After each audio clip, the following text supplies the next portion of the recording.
आरती श्री रामायण जी की। आरती श्री रामायण जी की।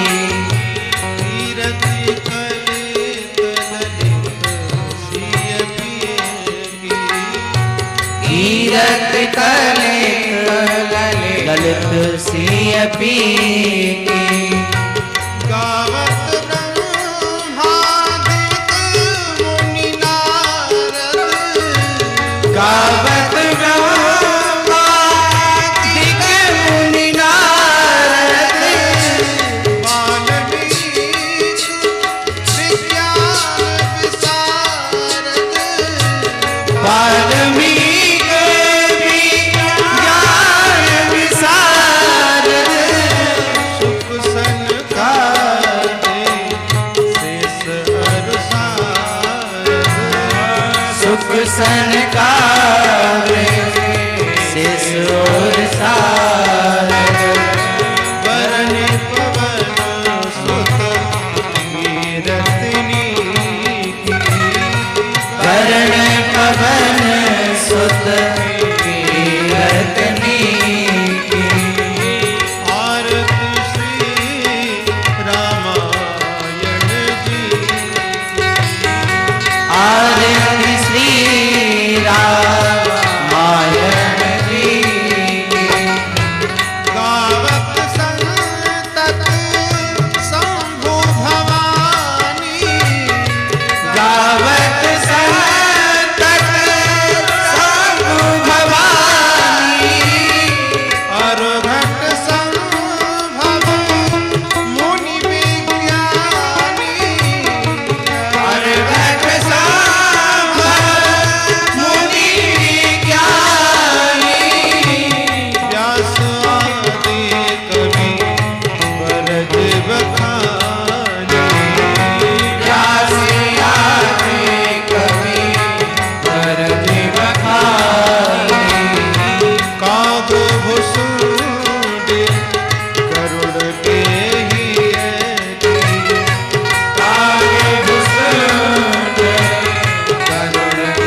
शांति देवाः हरिः ओम् राजाधिराजाय प्रसह्य शाहिने नमो वयं वैष्णवाः कुर्माय सामे कामान् कामकामाय मह्यं कामेश्वरो वैष्णवोद्दधातो कुबेराय वैष्णवाय महाराजाय नमः हरिः ओम् स्वस्ति साम्राज्यं भोज्यं स्वराज्यं वैराज्यं पारमेष्ठं राज्यं महाराज्यमाधिपत्यमयं समुद्रपर्यन्ताया एकराडिति तदप्य श्लोको अभिगीतो मरुतः परिवेष्टार मरुतश्चावसन् गृहे आविच्यतश्च कामप्रे विश्वे देवा सभासति इति हरिः ओम् एकदन्ताय विद्महे वक्रतुण्डाय धीमहि तन्नो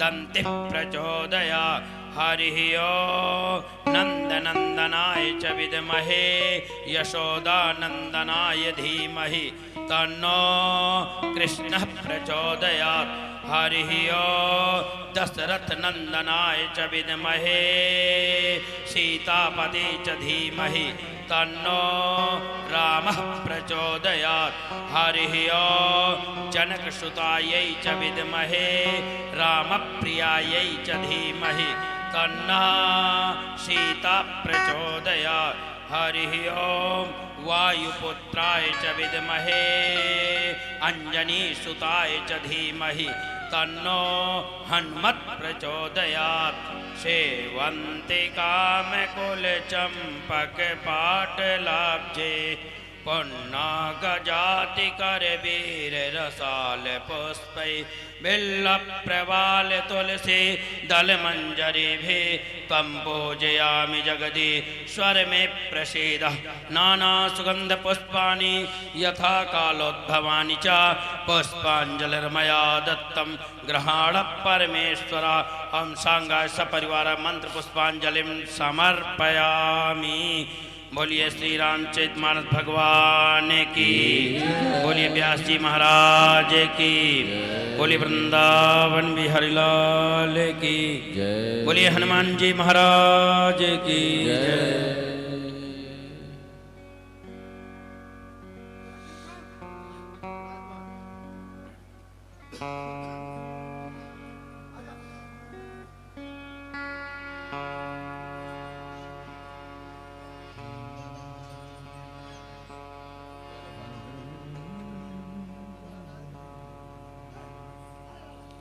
श्री सद्गुरु चरण कमलेभ्यो नमः। श्री गणेशाय नमः। श्री रामाय नमः। श्री कृष्णाय नमः।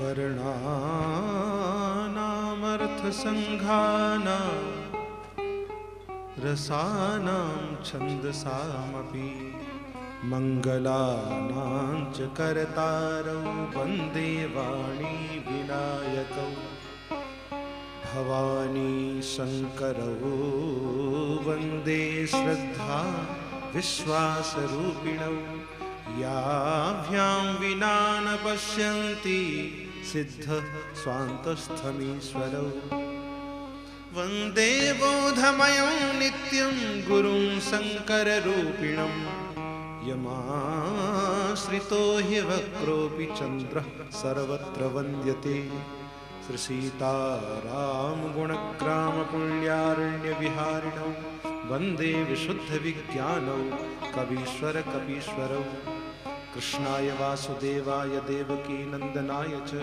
नन्दगोपकुमाराय गोविन्दाय नमो नमः। वालन्नवीनशतपत्रविशालनेत्रं बिम्बाधरं सजलमेघरुचिं मनोव्यं मन्दस्मितं मधुरसुन्दरमन्दयानं श्रीनन्दनन्दनमहं मनसा नमामि। गंगातरंगरमणीयजटाकलापं गौरी निरंतर विभूषित वामभागं नारायण प्रियमनङ्गमदापहारं वाराणसीपुरपतिं भज विश्वनाथं मनोजवं मारुततुल्यवेगं जितेन्द्रियं बुद्धिमतां वरिष्ठं वातात्मजं वानरयोधमुख्यं श्रीरामदूतं शरणं प्रपद्ये अतुलित बलधामं हेमशैलाभदेहं तनुजवनकृशानं ज्ञानिनामग्रगण्यं सकलगुणनिधानं वानराणामधीशं रघुपतिप्रियभक्तं वातजातं नमामि। रामाय रामभद्राय रामचन्द्राय वेदसे रघुनाथाय नाथाय श्रीसीताय पतये नमः। नीलाम्बुजश्यामलकोमलाङ्गं सीता समारोपितवामभागं पाणौ महाशायकचारुचापं नमामि रामं रघुवंशनाथम्। आपदामपहर्तारं दातारं सर्वसम्पदां लोकाभिरामं श्रीरामं भूयो भूयो नमाम्यहम्। हर्जनं भवबीजानां मर्जनं सुखसम्पदां तर्जनं यं दूतानां श्रीराम रामेति गर्जनं। गुरुर्ब्रह्मा गुरुर्विष्णुः गुरुर्देवो महेश्वरः गुरुर्साक्षात् परब्रह्म तस्मै श्रीगुरवे नमः। भक्ति भक्त भगवंत गुरु चतुर्नाम बपु एक तिनके भगवंतन के नाशत विघ्न अनेक। मेरी भव बाधा हरो श्री राधा नागर सोय जातन की झाई परे श्याम हरित दुत्यो श्री सद्गुरु चरण कमलेभ्यो नमः। गाइए गणपति जगवंदन गाइए गणपति जगवंदन गाइए गणपति जगवंदन गाइए गणपति जगवंदन। शंकर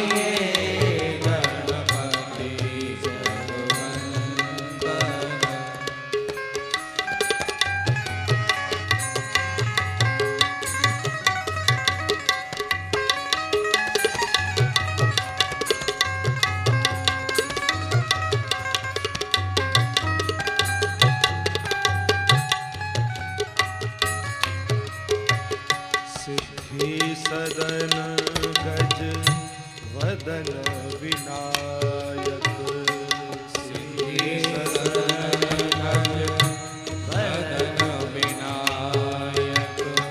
कृपा सिंधु सुंदर सवलायक कृपा सिंधु सुंदर सवलायक।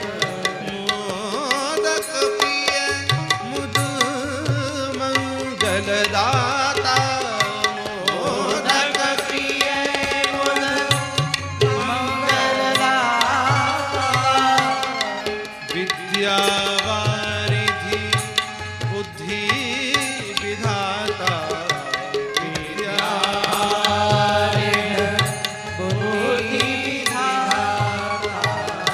मागत तुलसी दास कर जोरे मागत तुलसी दास कर जोरे। तुलसी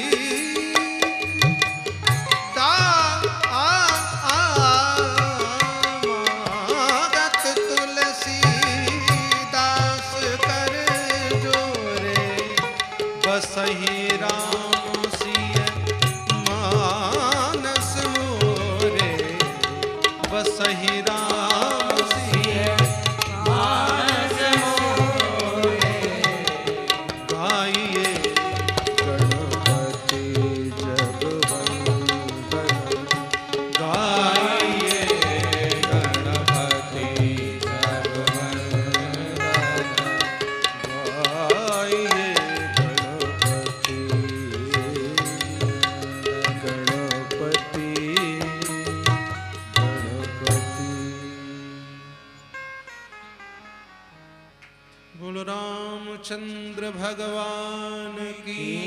जय। श्री जनक नंदिनी की जय। लाडले लखन लाल की जय। पवन सुत हनुमान की जय। गोस्वामी श्री तुलसीदास जी महाराज की जय।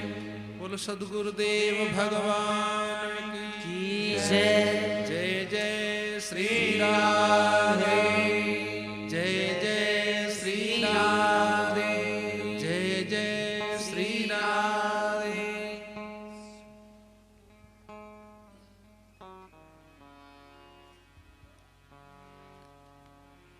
बड़े सौभाग्य का विषय है। आज हम लोग मर्यादा पुरुषोत्तम भगवान श्री राम के परम पावन चरित्रों को श्रवण करने के लिए, उसे गान और पान करने के लिए सहभागी हुए हैं।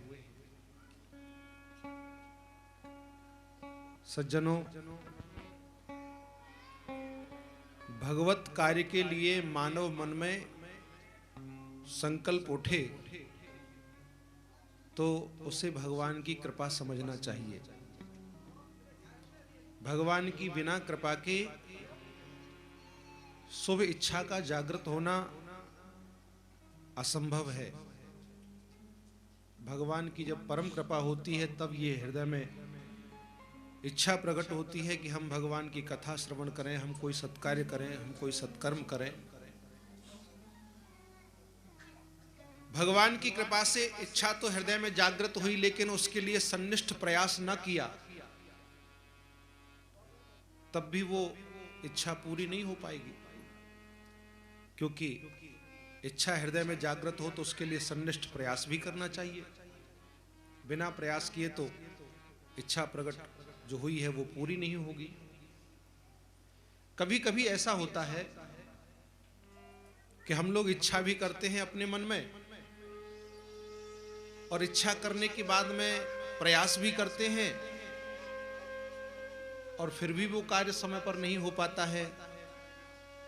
हम संकल्प कर लें कि ठाकुर जी की कथा हमें करानी है, हम उसके लिए प्रयास भी करते हैं, लेकिन कोई ना कोई ऐसा व्यवधान आ जाए कि जिसके कारण हम उसे नहीं कर पाते हैं। तो उसमें सबसे महत्वपूर्ण बात यह है कि भगवान की कृपा,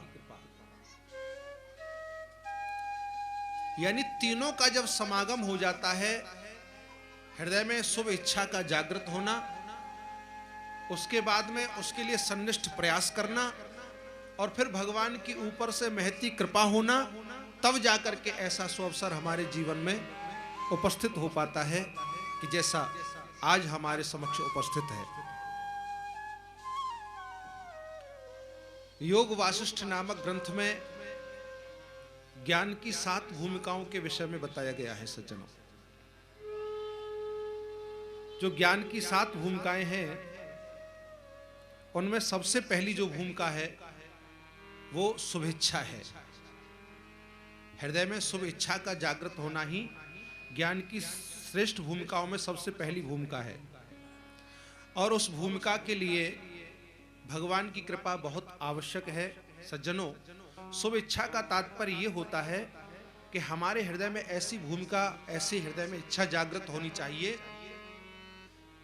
स्थितम किम मूढ़ एवास्मि प्रेक्ष्य हम शास्त्र सज्जन। यहां संसार में जब बहुत से धार्मिक ग्रंथ उपलब्ध हैं हमारे ऋषि महर्षियों की कृपा से, श्री रामचरितमानस जैसा ग्रंथ जो आर्ष ग्रंथों के समान है, श्रीमद् वाल्मीकि रामायण या श्रीमद् भागवत महापुराण या और अन्य 18 पुराण, जब ऐसे ऐसे शास्त्र हमारे सामने उपस्थित हैं, और फिर सज्जन पुरुषों कोई भी कमी नहीं है। यदि हम ढूंढना चाहें तो हमें अच्छे सज्जन सत्संगी पुरुष भी मिल सकते हैं। जब ये दोनों चीज यहाँ संसार में उपलब्ध हैं, सत्संग करने वाले सज्जन पुरुष भी उपलब्ध हैं और सत साहित्य शास्त्र भी उपलब्ध हैं, तो फिर हम मूर्खों जैसा जीवन क्यों जिए? ऐसा प्रश्न हमारे हृदय में उठना चाहिए। हम मूर्खों जैसा जीवन जी करके अपने जीवन को पतन की ओर क्यों ले जा रहे हैं? हम उसे उत्थान की ओर क्यों नहीं ले जाते? हमें उसके लिए प्रयास क्यों नहीं किया जाता? ऐसा हृदय में बार बार जब कामना हो, तब समझो हमारे हृदय में शुभ इच्छा का जागृत हुआ है।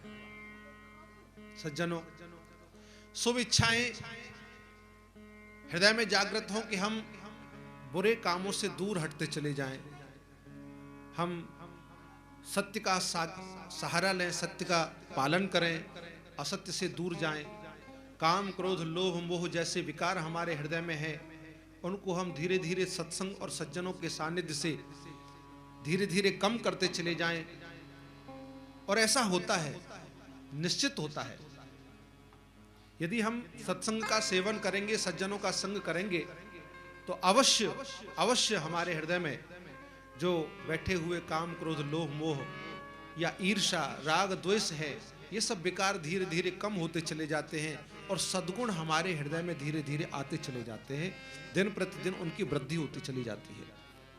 लेकिन ये सब होगा कब? ये होगा सत्संग से। सज्जनों, रामचरितमानस में गोस्वामी तुलसीदास जी महाराज ने कहा है, विनु सत्संग विवेक न होई, विनु सत्संग विवेक न होई, विनु सत्संग विवेक न होई, विनु सत्संग विवेक न होई, राम कृपा बिनु सुलभ न सोई, राम कृपा बिनु सुलभ न सोई, बिनु सत्संग विवेक न होई, बिनु सत्संग विवेक न होई। मंगल भवन अमंगल हारी, मंगल भवन अमंगल हारी, द्रवहु सुदशरथ अजर बिहारी, द्रवहु सुदशरथ अजर बिहारी। बिना सत्संग के विवेक नहीं हो सकता है, और सत्संग बिना भगवान की कृपा के मिल नहीं सकता है। राम कृपा बिन सुलभ न सोई। भगवान की कृपा जब होती है तब सत्संग प्राप्त होता है। सज्जनों, संसार में और सारी चीजें तो प्रारब्धवश मिल जाती हैं, भाग्यवश मिल जाती हैं। कहा गया है, सुत दारा और लक्ष्मी पापी केहू होए। हम देखते हैं बहुत पाप करने वाले लोगों के यहाँ पे स्त्री पुत्र धन संपत्ति की भरमार होती है, खूब होता है उनके यहाँ। लेकिन संत समागम हरि कथा तुलसी दुर्लभ दोय, ये तो भगवान की कृपा से ही प्राप्त हो सकते हैं।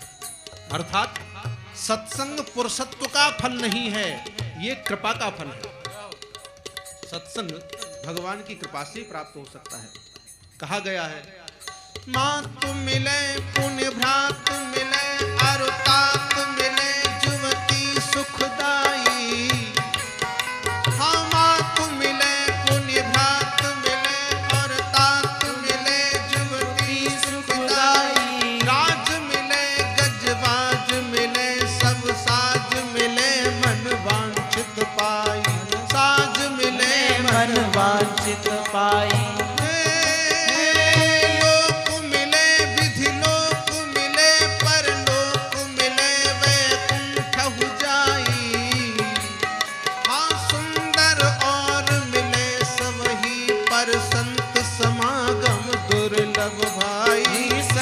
समागम दुर्लभ भाई। नो सत्संग विवेक न होई, बिनु सत्संग विवेक न होई।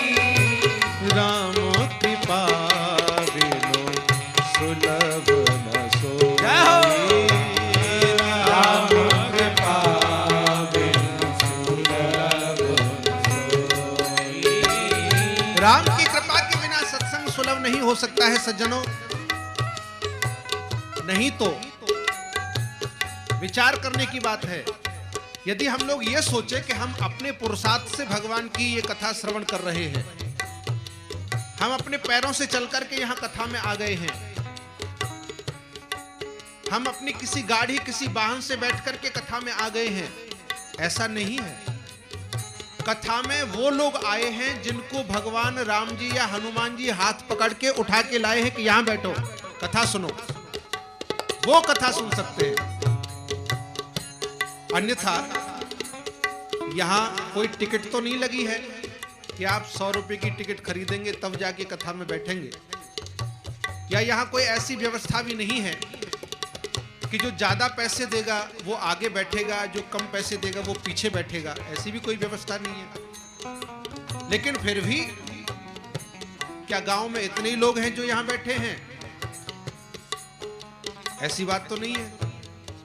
लेकिन बात वही है कि राम कृपा बिनु सुलभ न सोई, राम कृपा बिनु सुलभ न सोई।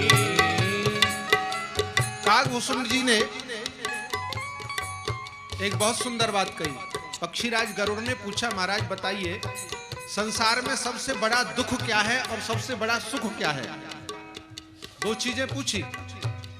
काकभूषण जी ने उत्तर दिया, नहीं दरिद्र सम दुख जग माही, नहीं दरिद्र सम दुख जग माही, नहीं दरिद्र सम दुख जग माही, नहीं दरिद्र सम दुख जग माही, और संत मिलन सम सुख जग नाही, संत मिलन सम सुख जग नाही, बिनु सत्संग विवेक न होई, बिन सत्संग विवेक न होई।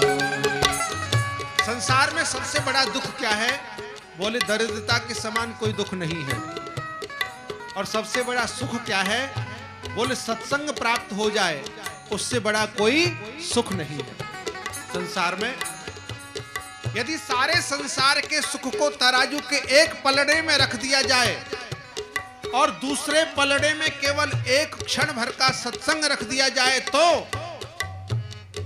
तात स्वर्ग अपवर्ग सुख हरिय तुला एक अंग, तूलन ताहि सकल मिल जो सुख लव सत्संग, हाँ जो बिनु सत्संग विवेक न होई, बिन सत्संग विवेक न होई। श्री राम कृपा बिनु सुलभ न सोई, राम कृपा बिनु सुलभ न सोई।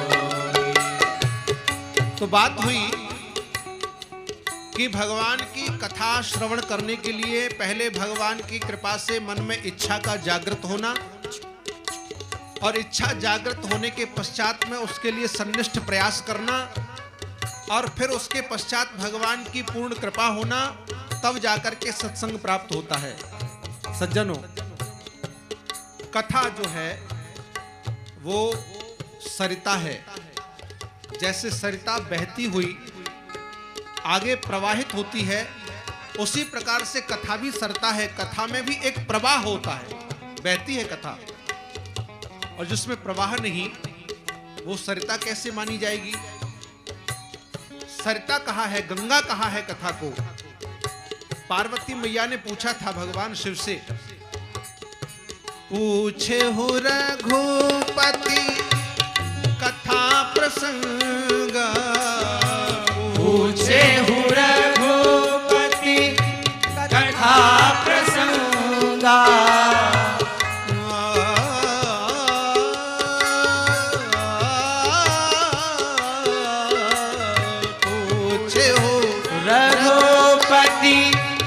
कथा प्रसंगा सकल लोक जग पावनी गंगा सकल लोक जग पावनी गंगा पूछे हो रघुपति कथा प्रसंगा पूछे रघुपति कथा प्रसंगा। सारे संसार को पवित्र करने वाली गंगा है और मन को पवित्र करने वाली कथा गंगा है। चैतन्य महाप्रभु ने कहा है, चेतो दर्पण मार्जनम भव महादावाग्नि निवापणम। हमारा चित्त रूपी जो दर्पण है, उस दर्पण में भगवान के दर्शन हम यदि करना चाहें, भगवान की प्रति छाया उसमें दर्शन करना चाहें, तो जब तक दर्पण को साफ नहीं किया जाएगा, चित्त के दर्पण को निर्मल नहीं किया जाएगा, तब तक भगवान की उसमें झांकी हमको कैसे दर्शन देगी। अब हमारे उस मन रूपी दर्पण के ऊपर तो ये काम क्रोध लोभ मोह माया मत्सर ये सब चढ़ा हुआ है, और इसको जब तक नहीं हटाया जाएगा तब तक भगवान का दर्शन हमें कैसे हो सकता है। तो पहले चित्त रूपी दर्पण को साफ करने के लिए, उसका मार्जन करने के लिए हमें क्या करना होगा? भगवान की कथा श्रवण करनी होगी, भगवान का नाम श्रवण करना होगा। तब हमारा मन का जो दर्पण है वह साफ हो जाएगा, उज्जवल हो जाएगा। और भगवान ने एक सबसे बड़ी शर्त रखी है। वो क्या रखी है? किसी ने पूछा, भगवान क्या आप बहुत ज्यादा तपस्या करने वाले व्यक्ति को मिल जाते हैं? बोले नहीं, मिल जाऊं ये एक अलग बात है, लेकिन अवश्य मिल जाऊंगा ये कोई गारंटी नहीं है। बोले बहुत ज्यादा जप करने वाले व्यक्ति को आप मिल जाते हैं क्या? बोले उसकी भी कोई गारंटी नहीं है। तो बहुत ज्यादा दान करने वाले को आप मिल जाएंगे? बोले वो भी मैं नहीं कह सकता पक्का पक्का। तो बोले आप किसको मिलते हैं वो कृपा करके हमें बताइए। तो भगवान ने क्या कहा, किसको मिलते हैं भगवान, ये आप सुनिए। भगवान कहते हैं, निर्मल मन जन सो मोहि पावा। निर्मल मन जन सो मोहि पावा। निर्मल मन जन जाओ मोहि पावा। निर्मल मन जन सो मोहि पावा। मोहि कपट छल छिद्र न भावा। मोहि कपट छल छिद्र न भावा। मंगल भवन अमंगलहारी। मंगल भवन अमंगलहारी। भगवान कहते हैं कि मैं तो केवल उससे मिलता हूं जिसका मन निर्मल हो गया हो, जिसके हृदय में कपट और छल छिद्र हो, उसे मैं कभी प्राप्त नहीं हो सकता। कई लोग क्या करते हैं, धर्माचरण तो करते हैं लेकिन तामस धर्म करते हैं। बहुत से लोगों ने धर्म को एक लेवल के रूप में यूज करना शुरू कर दिया है, प्रयोग करना शुरू कर दिया है। किसी दवाई की बोतल के ऊपर लेवल कुछ और हो और अंदर कुछ और भरा हो, तो विचार करिए क्या परिणाम होगा। लोग बनते तो धार्मिक हैं लेकिन मन में कपट भरा हुआ है। नकली दवाइयां बेच करके 5 करोड़ रुपया कमा लिया और 5 लाख रुपया किसी औषधालय के लिए दान कर दिया। क्या हुआ ये धर्म हुआ? केवल धर्म का लेवल है। लोगों ने कहा भाई 5 लाख रुपया अमुक व्यक्ति ने ये हॉस्पिटल के लिए अनुदान दिया है, बड़े धार्मिक हैं, धर्म का लेवल तो लग गया। लेकिन ये नहीं देखा कि नकली दवाइयां बेच करके 5 करोड़ रुपया इसने कमाया है। कितने लोगों की इसने हानि की है। सच्चा धार्मिक तो वो है सज्जनों जो तन और मन से धार्मिक हो। इसलिए मन को कपट रहित कर दो, मन को पवित्र कर लो, तब भगवान मिलेंगे। भगवान की ये शर्त है कि निर्मल मन जन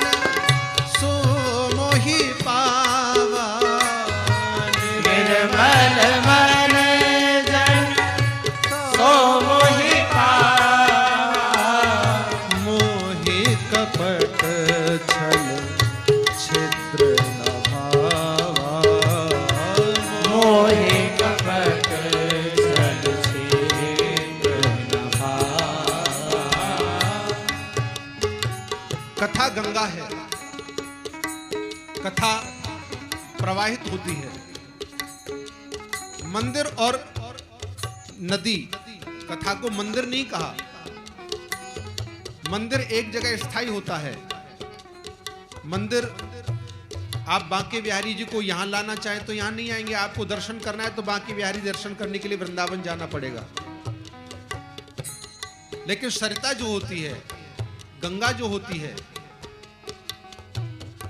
बनारस में रहने वाले लोगों को उत्तर काशी जाने की जरूरत नहीं है, वो बनारस में गंगा स्नान कर सकते हैं। इलाहाबाद में रहने वाले लोगों को गंगा स्नान करना होगा, इलाहाबाद में स्नान कर लेंगे। वो प्रवाहित होती है, चलती रहती है, प्रवाहित होती है। उसी प्रकार कथा भी प्रवाहित होती है और कथा कहीं भी जा सकती है। उस गंगा ने तो केवल इस भारतवर्ष को पवित्र किया है, लेकिन कथा गंगा ने तो पूरे विश्व को पवित्र किया है। विदेशों में भी जाते हैं हमारे कथावाचक लोग, और वहां भी जाकर के हमारे भारत की, जो भारत को गुरु बताया है सबका, इस बात को आज भी सिद्ध कर देते हैं और अपने ज्ञान का प्रकाश पूरे विश्व भर में हमारे भारतीय वक्ता फैला रहे हैं।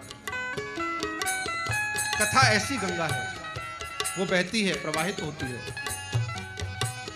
अब एक विचार करने की बात है। हम लोग कामना करें कि गंगा हमारे यहां आ जाए। कथा गंगा आपके गांव में आ गई। अब हम कामना करें कि कथा गंगा गांव में तो आ गई, लेकिन हमारे आंगन में ही आ जाए, हमारे घर में ही आ जाए, तब हम कथा सुन लें। चलो मान लिया कथा गंगा आपके सौभाग्य से आपके आंगन में और आपके घर में भी आ गई, लेकिन आप फिर विचार करने लग जाएं कि अब हमारी ये गंगा जो है आंगन में तो आ गई, हमारे गिलास में, हमारे लोटे में आ जाए और हम उसे पान कर लें, तो ऐसा नहीं होगा।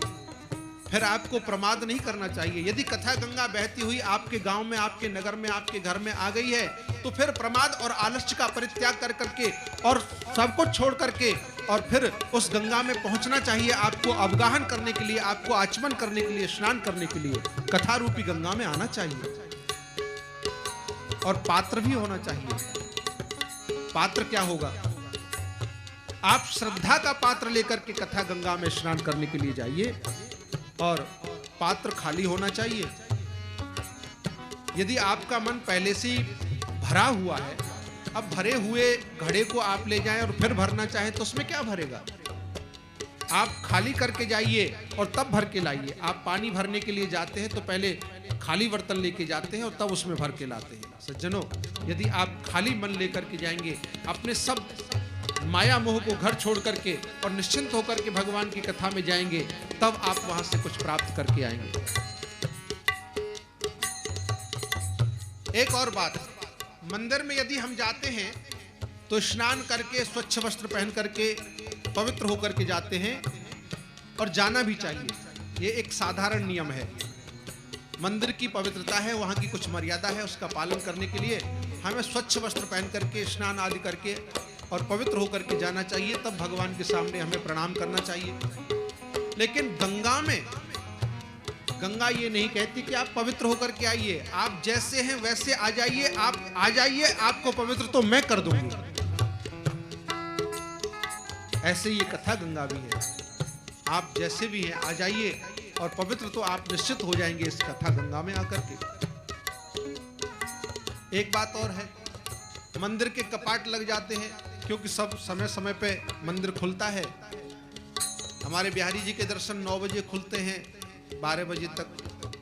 उसके बाद में आरती हो जाती है, फिर बंद हो जाते हैं, फिर शाम को 6 बजे खुलेंगे, फिर 9 बजे तक खुलेंगे।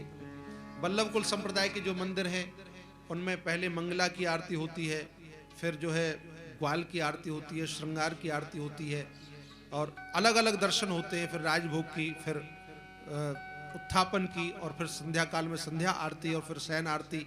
अलग अलग श्रृंगार के अलग अलग दर्शन होते हैं। अब शर्त यह है कि आपको दर्शन करने हैं तो आप ठीक समय से पहुंचिए और आपको दर्शन हो जाएंगे। नाथद्वारा में जाएंगे तो आपको जो जो दर्शन करने हैं ठीक उसी समय पर आप पहुंचिए, आपको दर्शन हो जाएंगे। और यदि समय से आप नहीं गए तो फिर आपको दर्शन नहीं होंगे, वो तो कपाट बंद हो जाएगा। लेकिन सरिता तो कहती है कि सरिता का तो कोई कपाट ही नहीं होता। आप जब आपको समय मिले तब आइए, और तब आकर के आप सरिता में स्नान कीजिए, अवगाहन कीजिए, आपको सरिता पवित्र कर देगी।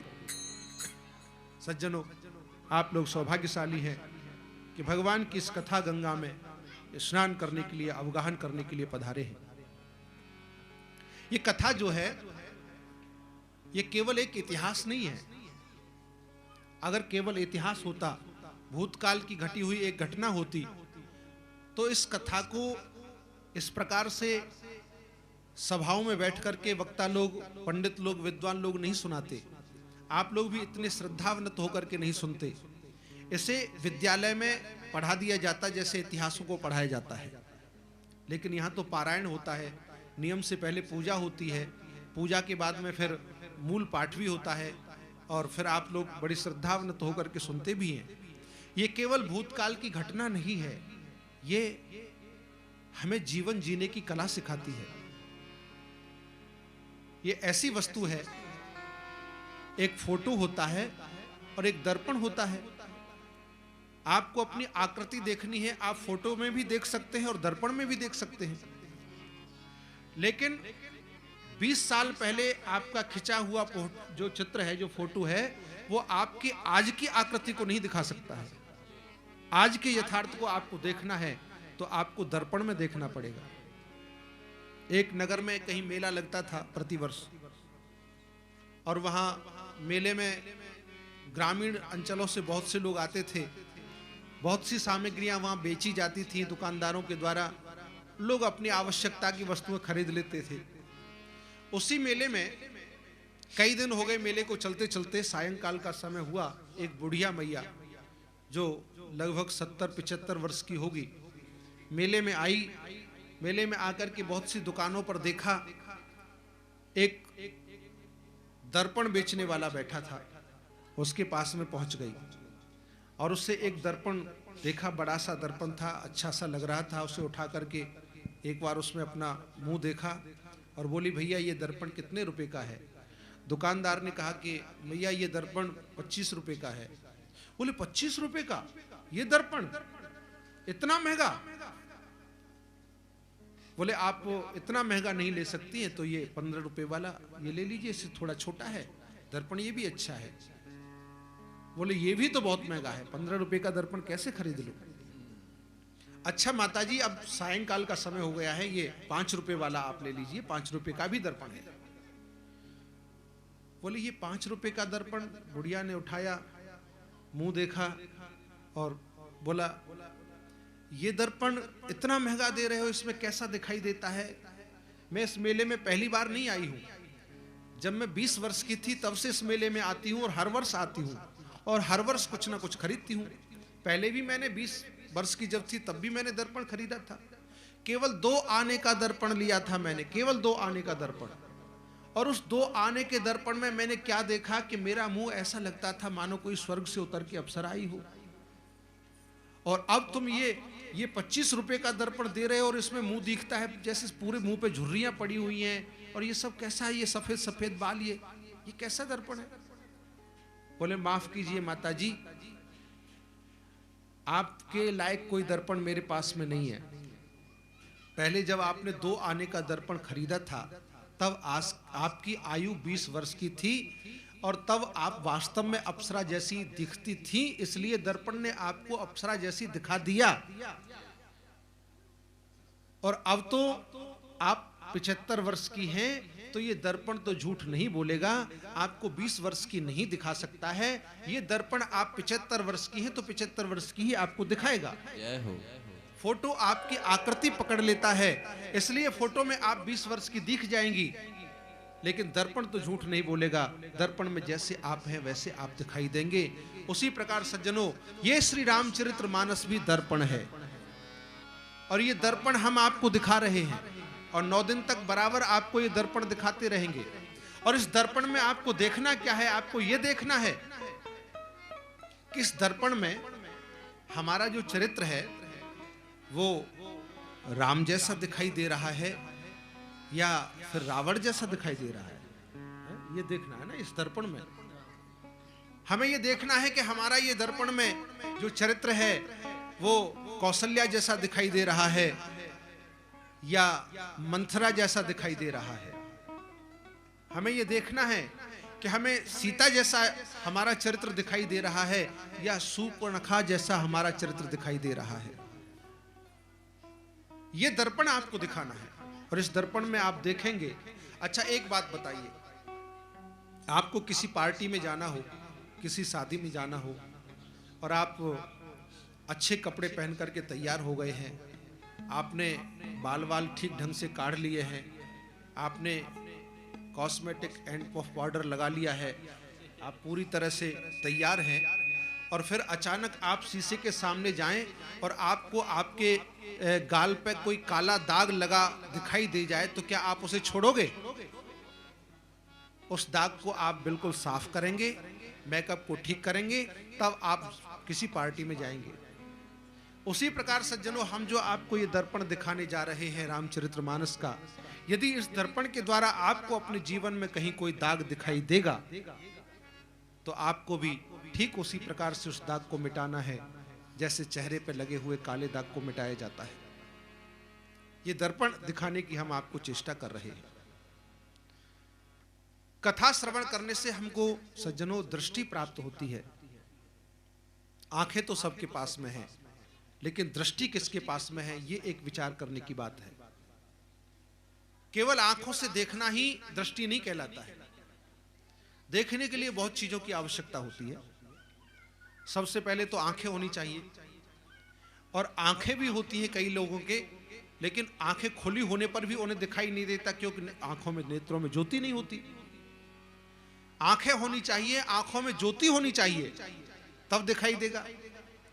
कभी कभी क्या होता है कि आंखें भी हैं और आंखों में ज्योति भी है, लेकिन अंधेरा है, अंधेरे कमरे में बिना उजाले के हमें कुछ दिखाई नहीं दे रहा है, तो उसके लिए उजाला भी चाहिए, प्रकाश चाहिए। और कभी कभी ऐसा होता है कि दिन के प्रकाश में हमारी आंखें खुली हैं, ज्योति भी है, और हमें दिखाई नहीं देता। क्यों दिखाई नहीं देता? हम बैठे हैं, हमारा ध्यान कहीं और है, कोई हमारी बगल से निकल गया और पीछे आने वाले व्यक्ति ने पूछा, भाई अमुक व्यक्ति अभी अभी यहां से गया है क्या? तो आप क्या कहेंगे? भाई मुझे ध्यान नहीं, मैं देख नहीं पाया था, जबकि आपकी आंखें खुली थी। आपकी आंखें खुली थी, आपकी आंखों में ज्योति थी, और वो व्यक्ति आपके सामने से निकल के गया, लेकिन आपने उसे देखा नहीं। क्यों? उसे देखने के लिए आपका साथ साथ मन भी चाहिए, आपका हृदय चाहिए, तब आप देख पाएंगे। उसी प्रकार देखना अलग होता है और दृष्टि अलग होती है। लड़के के लिए बहू देखने जाना है तो वो दर्शन करने नहीं जाते, देखने जाते हैं। लड़के के लिए बहू देखनी है तो दर्शन करने नहीं जाते, वहां जाते हैं हम लोग देखने के लिए। लेकिन मंदिर में जाते हैं भगवान के, वहां देखने के लिए नहीं जाते, वहां जाते हैं हम लोग दर्शन करने के लिए। दर्शन अलग वस्तु है और देखना अलग वस्तु है, दृष्टि अलग वस्तु है। सज्जनों, यदि आप दर्शन करेंगे तो आप दर्शन में ये नहीं देखेंगे कि ठाकुर जी का श्रृंगार कैसा हो रहा है, ठाकुर जी कैसे लग रहे हैं, ये नहीं। आप तो उन ठाकुर जी के रूप में दर्शन करेंगे और उन्हें सच्चे भगवान समझ करके आप उनसे, आप जब दर्शन करेंगे तो आपको ऐसा लगेगा कि ठाकुर जी भी आपसे कुछ कहना चाहते हैं, ठाकुर जी भी आपसे कुछ कहना चाहते हैं। आप यदि हृदय से ठाकुर जी को देख रहे हैं तो ठाकुर जी भी आपको देख रहे हैं। अनुभव होता है, करने से अनुभव होता है। और केवल ऐसे देख करके चले आए बिहारी जी पे, बिहारी जी में दर्शन करने तो बस थोड़ा सा जाते हैं लोग, बाग आते हैं, आजकल दिल्ली से बहुत आते हैं, हरियाणा से आते हैं गाड़ियों में, आकर के दर्शन तो बाद में करते हैं, पहले लस्सी पीते हैं और फिर वो चाट खाते हैं, पल्ला खाते हैं। और दर्शन तो ये है कि चलो कर पिकनिक मनाने आते हैं लोग, दर्शन करने कहाँ आते हैं? अब दर्शन करना हो, एक महात्मा, उनका आश्रम था, आश्रम में भगवान श्री राम जी का मंदिर था, राम जानकी जी का पूजा करते थे। महात्मा बड़े अच्छे थे, बड़े साधु थे। अब उनके यहाँ एक नियम था कि कोई भी व्यक्ति आ जाए, भोजन सबको कराया जाता था, लेकिन भोजन करने से पहले उसे 2 माला फेरनी पड़ती थी। भगवान का नाम लेकर के माला आश्रम में रखी रहती थी, माला आश्रम से मिल जाती थी। और ये नियम बनाया हुआ था कि जो भी व्यक्ति, चाहे किसी भी मंत्र का जाप करो, अपने इष्ट के मंत्र का जाप करो, आपको जो मंत्र आता हो वो जाप करो, कुछ नहीं तो राम राम जाप करो, कृष्ण कृष्ण जाप करो, राधे राधे जाप करो, लेकिन 2 माला पूरी करने के बाद में आपको भोजन मिल जाएगा। सब आते थे, नियम का पालन करते थे। एक दिन वहां एक चोर आ गया और चोर ने आकर के कहा कि महात्मा जी भोजन मिलेगा, बहुत जोर से भूख लगी है। महात्मा ने कहा भैया अवश्य मिलेगा, भोजन सबके लिए है यहाँ, लेकिन एक छोटा सा नियम है, आपको 2, 4, 5, 10 मिनट लगेंगे, एक माला यहाँ से ले लीजिए और बैठ करके थोड़ा सा जप कीजिए माला से, तो आपको माला जप करने के बाद में भोजन मिलेगा। बोला मैं जप वप कुछ नहीं जानता, ना मैं कोई मंत्र जानता, ना कोई भगवान का नाम जानता, मैं जप नहीं करता, मैं तो केवल भोजन करना चाहता हूँ, बस भोजन कराना है तो कराइए। महात्मा बोले भैया भोजन तो कराना ही है, आप जो नाम लेते हो या कोई भी नाम न लेते हो तो राधे राधे कृष्ण कृष्ण किसी भी नाम से आप भगवान का नाम ले लीजिए, 2 माला पूरी कर लीजिए। भाई नियम सबके लिए एक है, यदि आप नहीं करेंगे, आपको हम भोजन दे देंगे तो नियम टूट जाएगा, फिर सब लोग यही कहेंगे। मंदिर का नियम है, आप आश्रम का नियम है, उसका पालन कीजिए और भोजन कीजिए। बोला नहीं, मैं कोई नियम नहीं जानता, मैं तो सीधी सी बात ये जानता हूं कि मुझे भोजन दोगे या नहीं दोगे। महात्मा बेचारे बड़े असमंजस में पड़ गए। बोले भाई ऐसा कहा जाता है कि फोकट खावे और चोर कहावे, भगवान का नाम लिए बिना फोकट में आप खाओगे तो आपको चोर माना जाएगा। बोले चोर तो मैं हुई हूं, मेरा खानदानी काम है चोरी करने का, मैं नाम नहीं लूंगा। भैया आप नाम नहीं लोगे तो भोजन भी आपको नहीं मिलेगा। और चोर वहां से चला गया, भोजन नहीं दिया। शाम को आरती के समय महात्मा जी पहुंचे भगवान के सामने। आरती होने से पहले जैसे ही ठाकुर जी का दर्शन खुला तो महात्मा जी को ऐसा लगा कि ठाकुर जी कुछ कहना चाहते हैं, और ठाकुर जी का मुख जैसा पहले रोज प्रसन्न रहता था ऐसा प्रसन्न आज नहीं है, कुछ चिंता में पड़े हुए हैं ठाकुर जी। महात्मा अपलक भगवान के दर्शन करते हुए बोले महाराज लगता है आज मुझसे कोई अपराध हो गया है। क्या अपराध हो गया भगवान, आज आप प्रसन्न क्यों दिखाई नहीं दे रहे हैं, क्या बात है। आओ, ठाकुर जी ने संकेत किया, साधु के हृदय में प्रेरणा हुई कि आज तुमने एक व्यक्ति को आश्रम से भूखा भेज दिया, यह अपराध हो गया। बोले सबके अंदर मैं बैठा हूं, सबके अंदर बैठा हूं मैं, चाहे चोर हो उसके अंदर भी मैं बैठा हूं और शाह हो उसके अंदर भी बैठा हूं। फिर तुमने उस चोर के हृदय में बैठे हुए मुझे क्यों नहीं देखा और तुमने मुझे वहां उस समय भोजन क्यों नहीं कराया। महात्मा कहने लगे कि प्रभु आश्रम का एक छोटा सा साधारण नियम बना हुआ है और उस नियम का उसने पालन नहीं किया, बस इसीलिए हमने भी उसे भोजन देने से इनकार कर दिया। भगवान कहने लगे कि देखो भोजन देने में पात्रता नहीं देखी जाती, भोजन देने में तो केवल वो व्यक्ति भूखा है वही उसकी पात्रता है। अगर वो भूखा है तो वो उसकी पात्रता है, अर्थात वो भोजन पाने का अधिकारी है। ये नहीं देखना है कि ये साधु है या सज्जन है या दुर्जन है या चोर है या डाकू है। अरे भंडारे होते हैं, भंडारों में क्या सब लोग सज्जन ही पहुंचते हैं। अगर ऐसा विचार कर लें लोग कि हमको केवल सज्जनों को भोजन कराना है तो फिर भंडारे होंगे नहीं। वृंदावन में जरा भंडारे होते हैं, कितने लोग वहां कपट वेश धारण करके भी साधु बन के चले जाते हैं और भंडारे पाते हैं। लेकिन सज्जनों विचार ये करना है कि उन हजारों लोगों में भी यदि किसी एक सच्चे भक्त ने आकर के भोजन कर लिया तो तुम्हारा सब भोजन कराना सफल हो गया। किसी एक महात्मा ने, किसी एक सज्जन ने, किसी एक धर्मात्मा ने आकर के भोजन कर लिया तो आपका वो लाखों रुपया जो आपने भंडारे में लगाया है वो सफल हो गया। तो भगवान ने आदेश दिया संत को कि महाराज आज के बाद में सब नियम हटा दिए जाएं और जो भूखा है वही उसकी पात्रता है और बस आप सबको भोजन प्रदान करेंगे। तो सज्जनों हमें यह दृष्टि प्राप्त होती है कथा श्रवण करने से।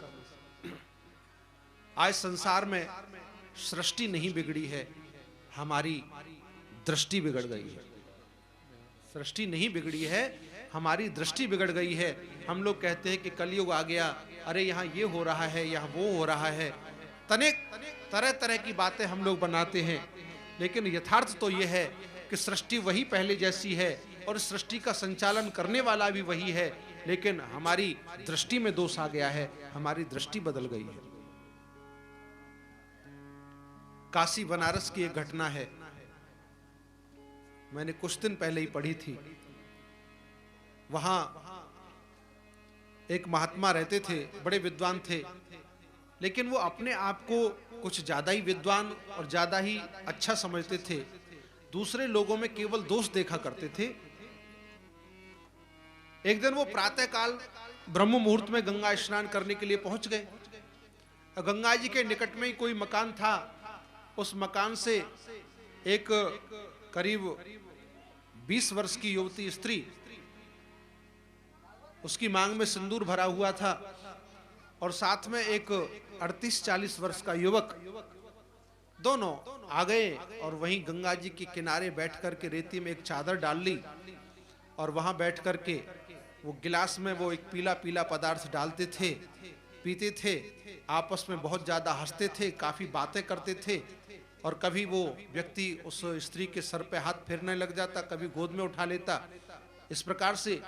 अब वो महात्मा देख रहा था इस क्रीड़ा को और देख करके बड़ा पश्चाताप हुआ कि हरे हरे, गंगा जी के तट पर आकर भी लोग पता नहीं क्या क्या करते हैं, इन्हें पाप से तनिक भी डर नहीं लगता है। हे भगवान, ये सब क्या हो रहा है। और उन्होंने गंगा जी में स्नान जैसे तैसे स्नान किया, और स्नान करने के बाद में वो एक नौका आई, नौका में बोले बैठ करके पल्ली पार जाना है, तो नौका में बैठ गए। क्या होता है, वो युवक और वो युवती भी उसी नाव में आकर के बैठ गए, और वो व्यक्ति ठीक महात्मा जी के बिल्कुल बगल में आकर के बैठा था,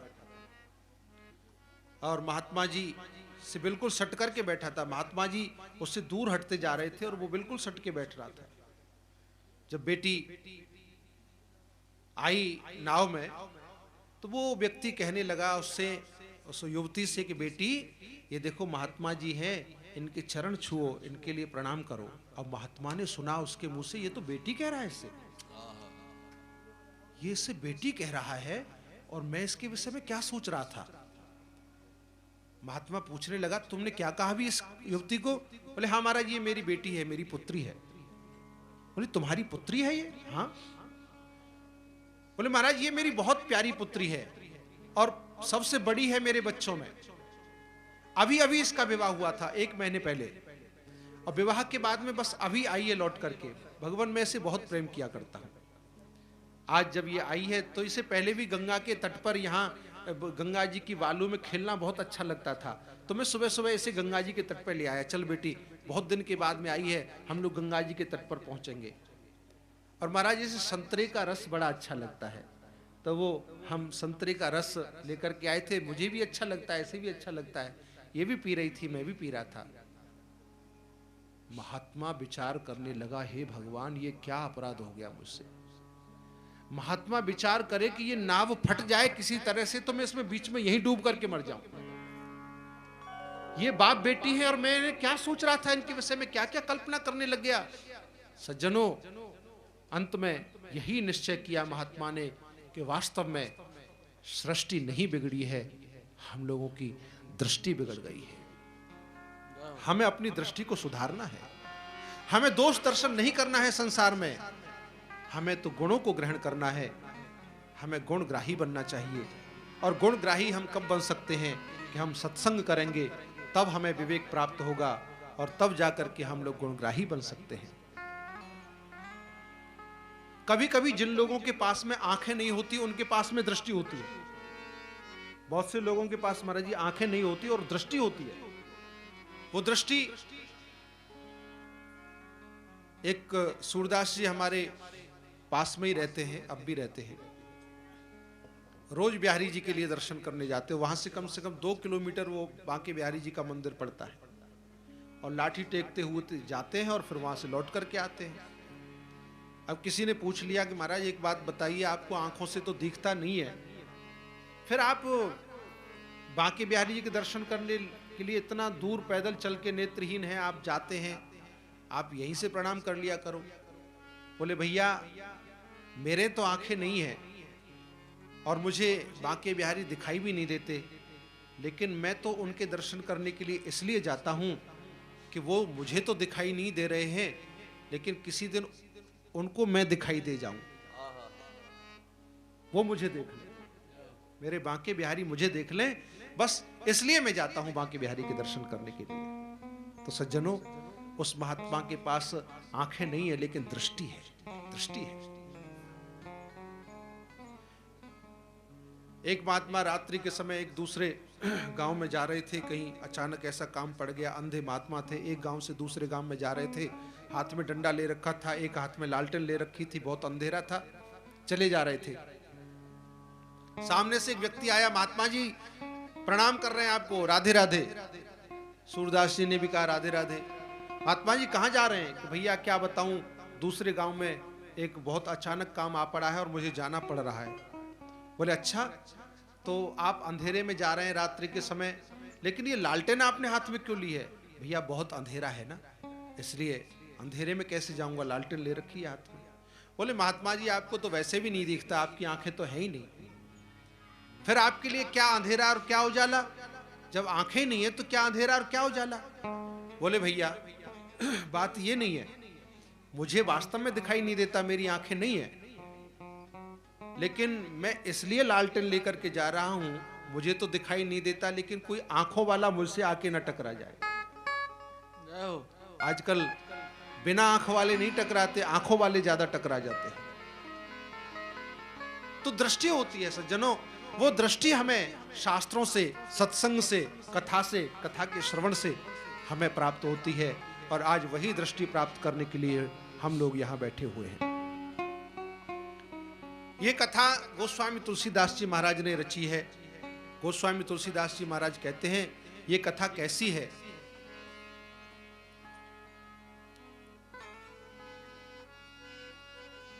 गोस्वामी जी महाराज कहते हैं, मंगल करनी कलिमल हरनी तुलसी कथा रघुनाथ की। मंगल करनी कलिमल हरनी तुलसी कथा रघुनाथ की। गतिपूर कविता सरित की, जो सरित पावन पाथ की।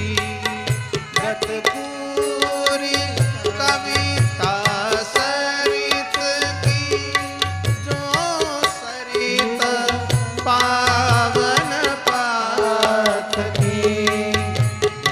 मंगल करनी कलिमल हरनी तुलसी कथा रघुनाथ की।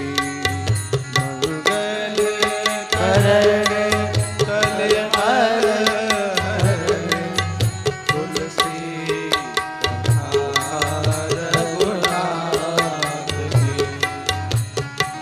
सभी प्रकार के मंगलों को प्रदान करने वाली, कलिकाल के दोषों को नष्ट करने वाली भगवान की ये परम पावन कथा है। मंगल करण कलिमल हरण तुलसी कथा रघुनाथ की। सज्जनों, श्रीमद् भागवत महापुराण में भी गोपी गीत में गोपियां एक बड़ी सुंदर बात कहती हैं। वो क्या कहती हैं? तव कथामृतम तप्त जीवनम कवि भीरीडितम कलम शापहम श्रवण मंगलम श्री मदाततम भुव गृणंत ते भूरिदा जन। हे गोविंद, हे माधव, इस संसार के कलिकाल के रोग दोषों से तप्त पीड़ित लोगों को तत्काल शांति देने वाली, तत्काल शीतलता देने वाली आपकी कथा है। सज्जनों, हम ज्ञान की चर्चा करें, ज्ञान की बातें करें, घटाकाश और मठाकाश की बातें करें, योग की चर्चा करें, तो केवल चर्चा करने से कुछ पल्ले पड़ने वाला नहीं है। उसके लिए हमें अगर अष्टांग योग की हम साधना करें, यम नियम आसन प्राणायाम प्रत्याहार धारणा ध्यान समाधि, केवल कहने मात्र से कुछ प्राप्त नहीं होगा, लेकिन जब तक हम उसे आचरण में लाएंगे, योग की हम साधना करेंगे, तब हमें उसका फल मिलेगा। ज्ञान जो है, ज्ञान को हम आत्मसात करेंगे, तब वो हमें ज्ञान की प्राप्ति होगी। अर्थात ज्ञाता ज्ञान और ज्ञेय तृप्ति का लय होकर के ज्ञेयाकार वृत्ति जब हो जाती है, तब ज्ञान की प्राप्ति ज्ञान के फल की प्राप्ति मानी जाएगी। ध्याता ध्यान और ध्येय तृप्ति का लय होकर के ध्येयाकार वृत्ति हो जाएगी, तब हमें ध्यान के फल की प्राप्ति होगी। लेकिन कथा तो श्रवण मंगलम, केवल सुनो और तुम्हारा मंगल, सुनने मात्र से मंगल करने वाली है, ये कथा है। गोस्वामी तुलसीदास जी महाराज ने सर्वप्रथम श्लोक के माध्यम से वर्णा नामर्थ संघा नाम रसा नाम छंदसामपि मंगला नांच करतारो वंदे वाणी विनायको, श्री सरस्वती मैया की वंदना की है और विनायक भगवान की वंदना की है। जो शब्द के समूह होते हैं उनसे अर्थ रूपी तत्व निकालने वाली, उसके ज्ञान कराने वाली माता सरस्वती, और हमें वाणी में संयम तथा बोलने की शक्ति प्रदान करने वाले श्री गणेश जी महाराज, दोनों का स्मरण किया है। उसके बाद में भवानी शंकरो वंदे श्रद्धा विश्वास रूपिणो, भवानी और शंकर की श्रद्धा और विश्वास के रूप में यहां वंदना की है। सज्जनों, श्रद्धा और विश्वास से ही कथा सुनने में आपको फल की प्राप्ति हो सकती है। श्रद्धा जब तक आपके हृदय में नहीं होगी और व्यास वाक्यों में जब तक विश्वास आपको नहीं होगा, तब तक आपको फल की प्राप्ति नहीं होगी। आप केवल ये तर्क वितर्क करें कि यहां कथा में सुनने के लिए, अरे व्यास जी ने वो बात तो बोली नहीं, और वो बात ऐसे बोली, ऐसे थोड़ी, अमुक व्यास जी ने तो ऐसे बताई थी, या अमुक शास्त्र में तो हमने ऐसे पढ़ी है। ऐसे तर्क वितर्क करने से यानी विश्वास नहीं होता है जिन वाक्यों पर, तो फिर उसमें कथा के फल की प्राप्ति भी नहीं होती है। सज्जन, रामायण सतकोटि अपारा, अनेक रामायण हैं और प्रत्येक रामायण में अलग अलग भाव से, क्योंकि भगवान प्रत्येक कल्प में अवतार लेकर के आते हैं। जब जब भगवान अवतार लेते हैं, अलग अलग उनके चरित्र होते हैं, उनके जन्म लेने के कारण भी अलग अलग होते हैं, और कौन सी कथा किस ग्रंथ में कैसे दी गई है, ये भी सब अलग अलग बातें हैं। इसलिए सज्जनों, व्यास वाक्यों में कभी संदेह नहीं करना चाहिए। यदि व्यास गद्दी पर बैठ करके व्यास कुछ बोलता है तो वो अप्रमाणिक नहीं हो सकता है। या तो उसने गुरु मुख से सुना है या शास्त्रों से पढ़ा है, तभी वह डंके की चोट पर व्यास गादी पर बैठ करके बोल सकता है, अन्यथा अपने मन से गढ़ंत की हुई वस्तु को नहीं बोल सकता है। और शास्त्र और गुरुजनों के वाक्य जो है वो अपने आप में एक प्रमाण होते हैं। ये कथा बहुत प्राचीन है। ये कथा निकली कहां से? भगवान शंकर की जटा से एक गंगा निकली थी और एक मुख से गंगा निकली, वो कथा गंगा है। भगवान शंकर से ये कथा निकली है। जब पार्वती जी ने ये कथा पूछी, भगवान शंकर ने श्री राम जी की कथा श्रवण कराई, और उसके बाद में ये कथा बहुत समय से उत्तरोत्तर चली आ रही है, और आज भी इसे श्रोता लोग सुनते आ रहे हैं और वक्ता लोग सुनाते आ रहे हैं। न सुनने वाले श्रोता थके हैं और न कहने वाले वक्ता थके हैं, क्योंकि इस कथा का जो मूल है वो सजल है। सजल मूल जिन सरतन नाही, सजल मूल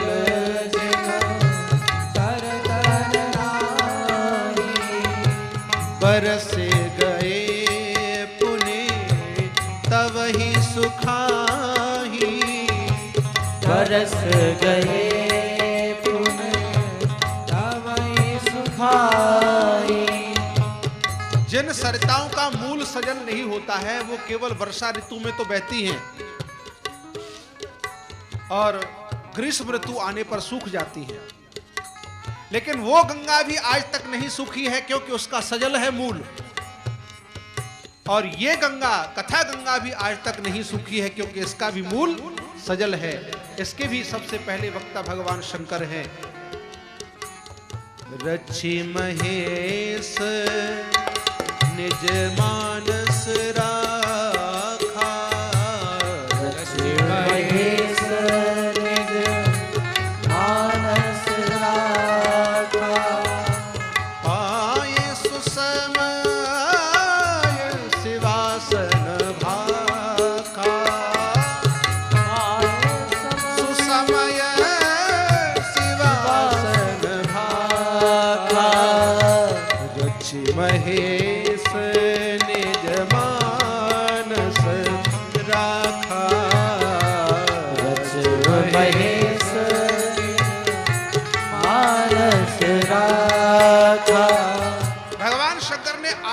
ने इस कथा को रचा और अपने हृदय में रखा, कभी प्रकट नहीं किया। लेकिन जब मां पार्वती ने इसे संसार के हित के लिए पूछा तो भगवान शंकर ने उनका जयघोष करते हुए कहा कि देवी धन्य है तुम्हारे लिए, धन्य है तुम्हारे लिए।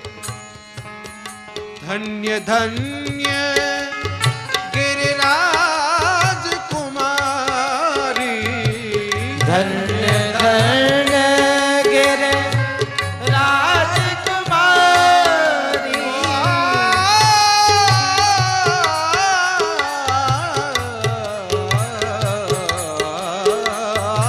धन्य धन्य गिरिराज कुमारी, धन्य धन्य गिरिराज कुमारी। धन्य है गिरिराज कुमारी, तुम्हारे लिए बार बार धन्य है। जय हो। तुमने केवल अपने हित के लिए नहीं, ये तो सारे संसार के कल्याण के लिए तुमने प्रश्न किया है। ऐसा कह करके जयघोष किया। पूछो रघुपति कथा प्रसंगा, सकल लोक जग पावनी गंगा। तब भगवान शंकर ने इस कथा को प्रकट किया और वो कथा क्योंकि मूल सजल है, आज तक बहती चली आ रही है, चली आ रही है। गोस्वामी जी महाराज ने श्रद्धा और विश्वास के रूप में भगवान शिव और मां पार्वती की वंदना की। उसके पश्चात में गुरु वंदना की है। गुरु जो है, जब तक गुरु की कृपा नहीं होती है तब तक हृदय के नेत्र खुलते नहीं है, हृदय में ज्ञान नहीं आता है। और इतना ही नहीं, गोस्वामी तुलसीदास जी महाराज ने तो यहां तक कहा है कि गुरु बिन भव निधि तरई ना कोई, गुरु बिन भव निधि तरई न कोई, गुरु बिन भव निधि तरई न कोई, गुरु बिन भव निधि तरई न कोई, जो विरंची शंकर सम होई, जो विरंच शंकर सम होई। बंदहु गुरु पद पद्म परागा, बंदहु गुरु पद पद्म परागा, सुरुचि सुवास सरस अनुरागा, सुरुचि सुवास सरस अनुरागा। अमिय मूरी मय चूरन चारु, अमिय मूरमय चूरन चारु, समन सकल भवरुज परिवारु, समन सकल भवरुज परवारु। बंदहु गुरु पद पद्म परागा, बंदहु गुरु पद पद्म परागा। भगवान गुरु के चरणों की वंदना की, चरणों की रज की वंदना की, रज के कण की वंदना की, कण के अणु की वंदना की, अणु के परमाणु की वंदना की। गुरु के चरणों की जो रज है वह ऐसी है कि वह इस संसार के भव रोग को मिटाने के लिए औषधि के समान है। इतना ही नहीं, वह ऐसी अद्भुत है कि गुरु पद नख मन गण ज्योति, सुमरत हृदय सिद्ध ही होती।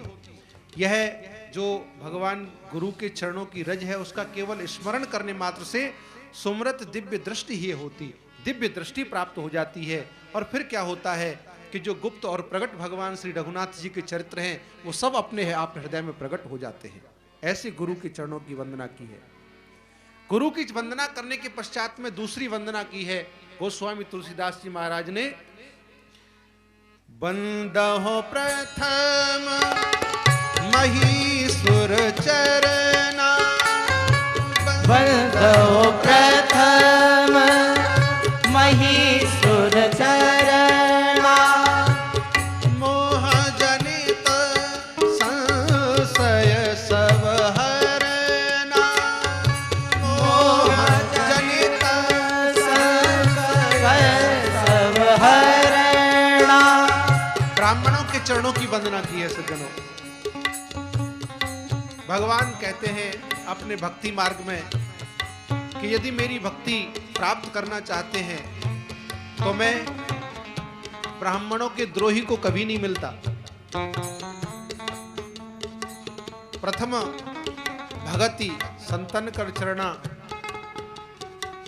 भगवान अपनी भक्ति प्राप्त करने के लिए स्वयं अपने श्रीमुख से आदेश देते हैं लखनलाल को कि देखो, प्रथम ही विप्र चरण अति प्रीति। पहले भगवान के जो परम भक्त ब्राह्मण हैं उनके चरणों में प्रीति होनी चाहिए। भगवान स्वयं अपने मुख से कहते हैं, तब मेरी भक्ति प्राप्त होगी। भगवान अवतार लेते हैं विप्र धैनु सुर संत हित। इसमें चारों के नाम हैं। विप्र हैं, धैनु हैं, सुर हैं, देवता और संत। लेकिन सबसे पहले ब्राह्मणों के लिए विप्र धैनु सुर संत हित, पहले ब्राह्मणों के लिए। सबसे पहला कारण तो ब्राह्मण है भगवान के अवतार लेने का। इसलिए कभी भी ब्राह्मणों से द्रोह ना करे और ब्राह्मणों के चरणों में हमेशा प्रेम करे। ऐसा जान करके सभी ब्राह्मणों को श्री गोस्वामी तुलसीदास जी महाराज ने प्रणाम किया है। बंदौ प्रथम महीसुर चरना, मोह जनय संसद संहरना। मोह रूपी संशय का हरण करने वाले ब्राह्मणों के चरण होते हैं। उसके बाद में उन्होंने साधु संतों की वंदना की है। कहा है कि साधु चरित शुभ चरित कपासु, निरस विशद गुणमय फल जासु। संतों के जो चरित्र हैं वो वास्तव में ऐसे होते हैं जैसे रुई के समान। रुई में कोई रस नहीं होता, निरस होती है, विशद होती है, एकदम स्वच्छ होती है। और फल कैसा है कि जो सही दुख पर छिद्र दुरावा और बंदनीय यही जग जस पावा। रुई जो होती है वो दूसरे के छिद्र को दुराने वाली होती है। यानी उसका हम वस्त्र पहनते हैं, रुई के द्वारा कपड़े बनते हैं और उसको हम पहनते हैं, हमारे सब छिद्रों को दबाती है। या ऐसा मान लीजिए कि रुई का जो धागा बनता है वो सुई के द्वारा किए गए छेद को भी भर देता है, अर्थात दूसरे के जो छिद्र को भरे। ऐसा साधुओं का चरित्र होता है और संतों की वंदना की है। इसके पश्चात में संतों की वंदना के बाद में उन्होंने वाल्मीकि नारद घट जोनी, निज निज मुखन कही सब होनी, सबकी वंदना करते चले हैं। और फिर खलों की भी वंदना की है। बहोर बंद खलगन सतबाहे, सबकी वंदना की है। यहाँ कोई छोड़ा नहीं गोस्वामी जी ने। अब उन सब की वंदना हम कहाँ तक करेंगे, हम तो मुख्य मुख्य वंदना की ओर चलते हैं। इन सबकी वंदना करने के पश्चात में उन्होंने अयोध्या की वंदना की है, क्योंकि अयोध्या में भगवान स्वयं प्रकट हुए हैं। बंदहो अवध पुरी अति पावन, बंदहो अवध पुरी अति पावन। सरयू सरी कली कलुष न सावन, सरयू सरी कलश न सावन। अयोध्या की वंदना की है कि जहां भगवान श्री राम ने पधार करके अपनी लीलाएं की। अयोध्यापुरी का बहुत बड़ा प्रभाव उत्तरकांड में भगवान स्वयं अपने मुख से बताते हैं। आगे प्रसंगों में हम लोग स्पष्टीकरण करेंगे। अयोध्या की वंदना करने के पश्चात उन्होंने भगवान की माताओं की वंदना की है। वंदहु कौसल्यादिस प्राची, वंदहु कौसल्यादिस प्राची। वीरत जासु सकल जग माची, वीरत जासु सकल जग माची। माता कौशल्या की वंदना की है कि मानो श्री राम रूपी सूर्य को प्रकट करने के लिए जो पूर्व दिशा के समान है, ऐसी माता कौशल्या की हम लोग वंदना करते हैं। प्रगटे जहां रघुपति शशि चारु, जहां स्वयं राघव प्रकट होकर के आए, ऐसी पूर्व दिशा रूपी माता कौशल्या की वंदना की है। उसके बाद में माता कैकेयी और सुमित्रा की भी वंदना की है। और उनकी वंदना करने के बाद महाराज दशरथ की वंदना की है। बंदहु अवध भुआल, अवध भुआल महाराज दशरथ की वंदना करते हुए वो कहते हैं कि धन्य है उनका प्रेम कैसा है। सत्य प्रेम जेहि राम पद, विछुरत दीन दयाल, प्रिय तन तृण इव परिहर्यो। शरीर से प्यारा कौन सा हो सकता है, लेकिन धन्य है महाराज दशरथ के लिए कि राम जैसे पुत्र के जैसे ही वियोग हुआ उन्होंने सबसे प्रिय लगने वाले अपने शरीर का परित्याग कर दिया। ऐसे भगवान श्री राम के पिता दशरथ की वंदना की है। अब इधर तो सबकी वंदना कर रहे हैं, लेकिन उन्होंने विचार किया कि हम अवधपुर में तो सबकी वंदना कर रहे हैं, लेकिन जनकपुर में हमने अभी किसी की वंदना नहीं की। लेकिन जनकपुर में जब वो पहुंचे तो जनकपुर में जाकर के उनको बड़ा संकोच लगा तुलसीदास जी महाराज को कि जनकपुर में मैं किस किस की वंदना करूंगा। भाई अयोध्या में तो गिने चुने लोग हैं कि जिनकी वंदना हमें करनी चाहिए, तो उनको गिनती में गिन करके उनकी वंदना कर ली। लेकिन मिथिलापुरी तो सारी ही वंदनीय है, यहाँ तो कोई ऐसा व्यक्ति है ही नहीं कि जिसकी वंदना न की जाए।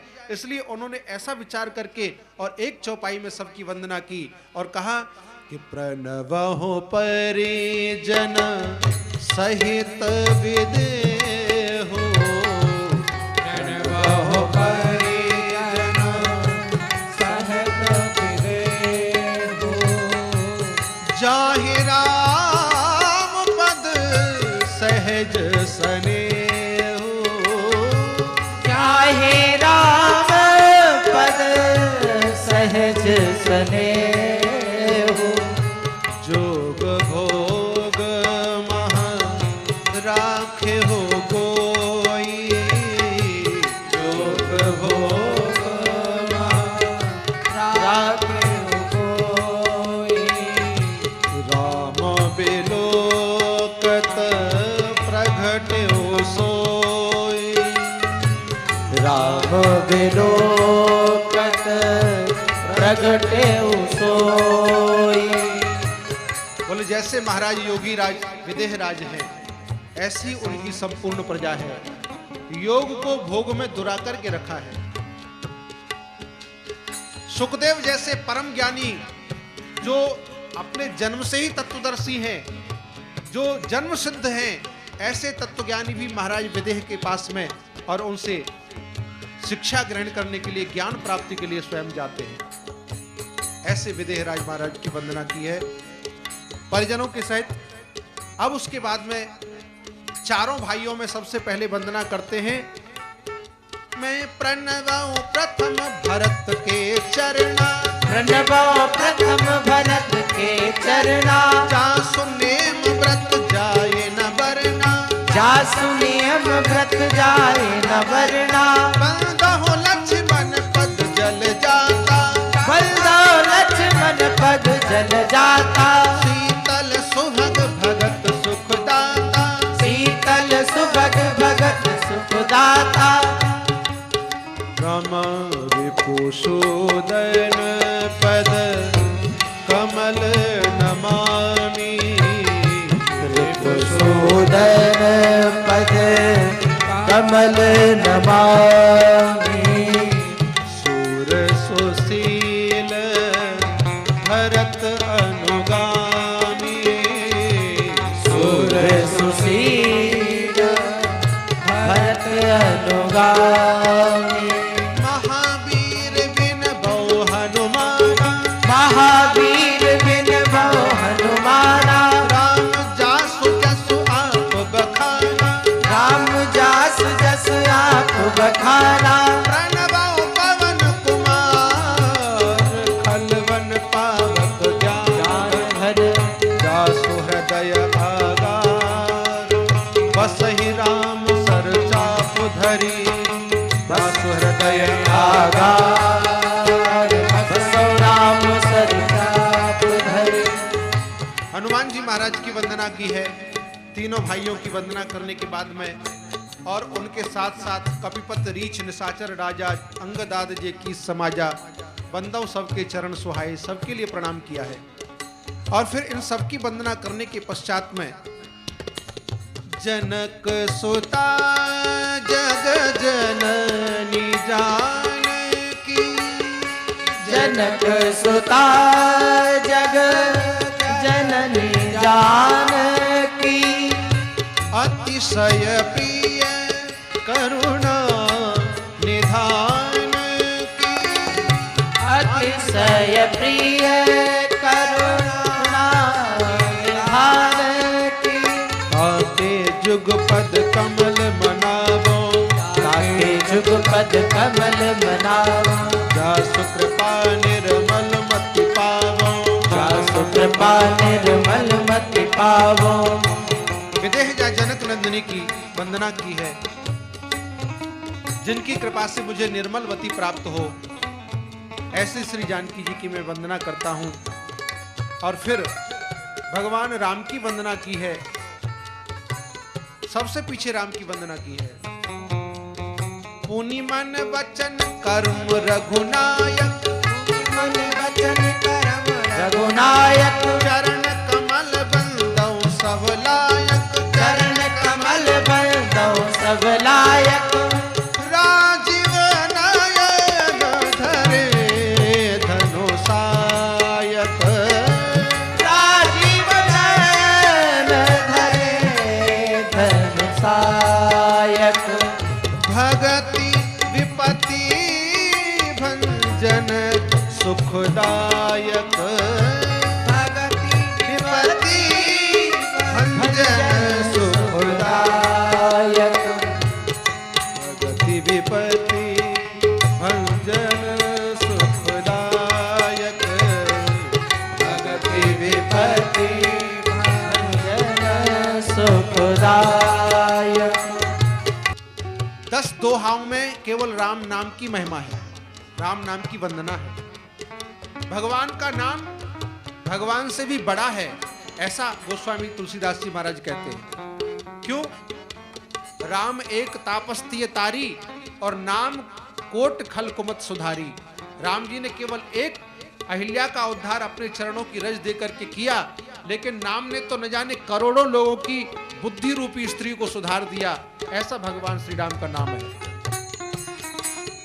भगवान ने सागर को पार लिए से श्रम की न थोड़ा, बहुत श्रम किया था, वानर भालुओं के द्वारा पुल बनवाया, तब जाकर के सागर को पार किया।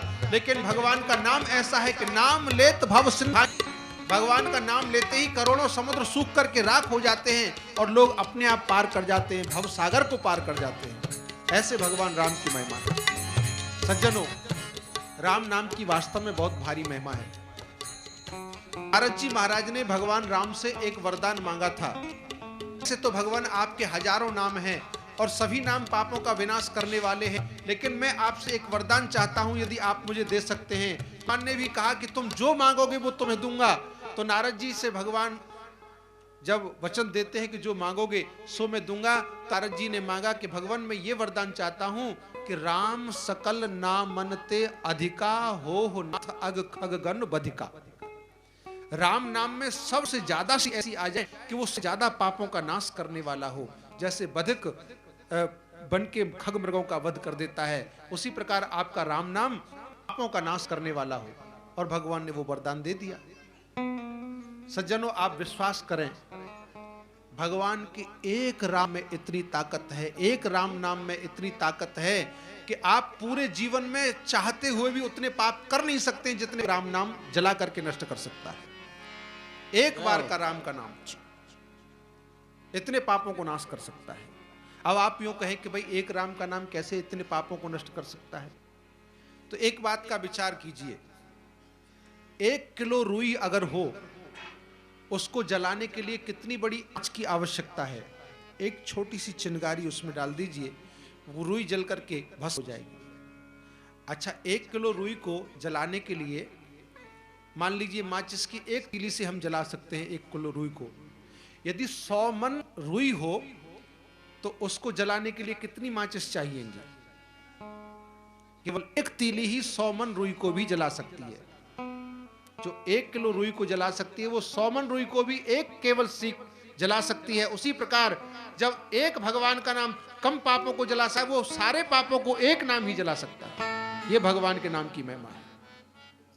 इतना श्री राम नाम का प्रभाव है। तो हम इस प्रसंग को ज्यादा ना बढ़ाते हुए इस वंदना क्रम को इतने में ही समझ लें कि भगवान के राम नाम की बहुत बड़ी शक्ति है। सज्जनों, कई लोग ऐसा प्रश्न करते हैं कि हम लोग नाम तो कई बार ले लेते हैं, लेकिन फिर भी हमें अगले पिछले जन्मों में पाप क्यों भोगने पड़ते हैं, उनका फल क्यों भोगना पड़ता है? उसका एक कारण है सज्जनों,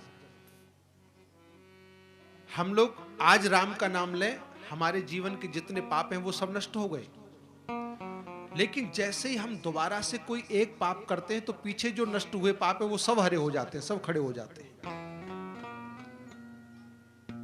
राम का नाम लेने से पाप तो नष्ट हो गए, लेकिन जैसे ही हमने दोबारा कोई पाप किया मन से, वचन से, कर्म से, वो पीछे वाले सारे पाप फिर खड़े हो जाते हैं। इसलिए लोग क्या करते हैं कि जन्म जन्म मुनि जतन कराई, अंत राम कहे आवत नाई। विचार करते हैं कि अंत समय यदि मरने से पहले ठीक हमारे मुंह से राम का नाम निकल गया तो हमारे पीछे सारे पाप जल करके राख हो जाएंगे और आगे पाप करने की संभावना खत्म हो जाएगी, इसलिए हमें किसी पाप का फल भोगना नहीं पड़ेगा। अंत समय पर राम का नाम आ जाए और लोग उस एक राम नाम को लेने के लिए जन्म जन्मों तक यत्न कराते हैं, लेकिन हाय रे दुर्भाग्य, वो उस समय राम का नाम नहीं आ पाता और हमारा मन उस समय ऐसा माया से ग्रसित हो जाता है कि स्त्री में, पुत्र में, धन में, संपत्ति में, परिवार में, माया में पड़ा रहता है। हाय यदि मैं मर जाऊंगा तो ये सब कैसे संभालेंगे इसको? ये बच्चे तो लापरवाह हैं, कैसे संभालेंगे इस संपत्ति को? ये तो सो के ही नहीं जगते। एक बूढ़ा व्यक्ति मरणासन अवस्था में पड़ा हुआ था और उसके सब परिवार के लोग इकट्ठे हो गए थे उसके पास में। अब सब लोग इकट्ठे होकर के वो सब कह रहे थे भाई भगवान का नाम लो, भगवान का नाम लो, लेकिन वो भगवान का नाम तो सुने नहीं और उसे बड़ी व्याकुलता हो रही थी उस बूढ़े व्यक्ति को। वो इधर उधर इशारा कर रहा था, बोलने की शक्ति चली गई थी, कुछ कह नहीं पा रहा था। अब एक उनका परिवार संपन्न था, एक बेटा किसी बड़े डॉक्टर को लेकर के आया कि देखो पिताजी कुछ बताना चाह रहे हैं लेकिन ये बोल नहीं पा रहे हैं, पिताजी कुछ ऐसा है, कोई ऐसी बात बताना चाह रहे हैं कि जो बहुत आवश्यक है, कहीं ऐसा तो नहीं कहीं बहुत सा धन दबा करके रखा हुआ पिताजी ने और उसके विषय में बताना चाहते हो। तो उन्होंने एक डॉक्टर को बुलाया, डॉक्टर से कहा कि भाई आप एक बार केवल एक क्षण के लिए हमारे पिताजी से कुछ बुलवा दीजिए, वो कुछ बताना चाहते हैं। डॉक्टर ने कहा कि भाई एक इंजेक्शन लगेगा, 10,000 रुपए का आएगा, एक बार बोल जाएंगे तुम्हारे पिताजी। बोले कोई बात नहीं, 10,000 रुपए का इंजेक्शन आप ले आइए, इनको लगा दीजिए। भाई पता नहीं करोड़ों की संपत्ति होगी, कहां दबा के रखी होगी, वो सब दबी रह जाएगी तो फिर क्या पता चलेगा। डॉक्टर ने एक इंजेक्शन मंगा लिया 10,000 रुपए का, आकर के पिताजी को लगा दिया और पिताजी बोल पड़े इंजेक्शन लगते ही। और क्या बोले? अरे बेवकूफो, अभी मैं मरा नहीं हूं, मेरे आगे ही तुम्हारा ये हाल है, देखो तो सही झाड़ू को ये पड़िया चबा रही है, तुम आज ही इसकी रक्षा नहीं कर पा रहे तो मेरे मरने के बाद में क्या रक्षा करोगे? यानी मरने के समय भी उनको वो झाड़ू को पड़िया चबा रही है, उसकी चिंता है, उनको वो चिंता नहीं है कि मैं यहां से मर करके कहां जाऊंगा। राम का नाम लेकर जो मर जाएंगे वो अमर नाम दुनिया में कर जाएंगे। भगवान शंकर राम नाम के प्रभाव से ही काशी में मरने वालों को मुक्ति प्रदान करते हैं। क्या करते हैं शंकर जी? वहां जो भी मरता है, मरने से ठीक पहले उसके कान के पास में आकर के राम राम ऐसा बोल देते हैं और उसकी मुक्ति हो जाती है। इतना राम नाम का प्रभाव है। गोस्वामी तुलसीदास जी महाराज ने राम नाम की महिमा का वर्णन किया है, सबकी वंदना की है।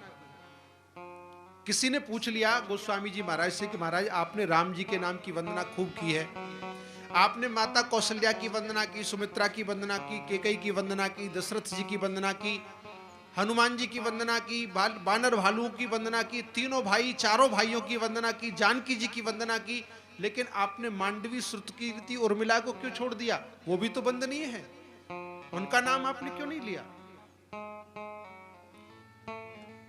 तुलसीदास जी महाराज कहते हैं कि भैया मैंने उनका नाम इसलिए नहीं लिया कि उनका नाम लेने की मुझ में सामर्थ्य नहीं है। उनके चरित्र बड़े विचित्र हैं और जिस विषय में हमारी पकड़ ना हो उसे छेड़ना अच्छी बात नहीं है।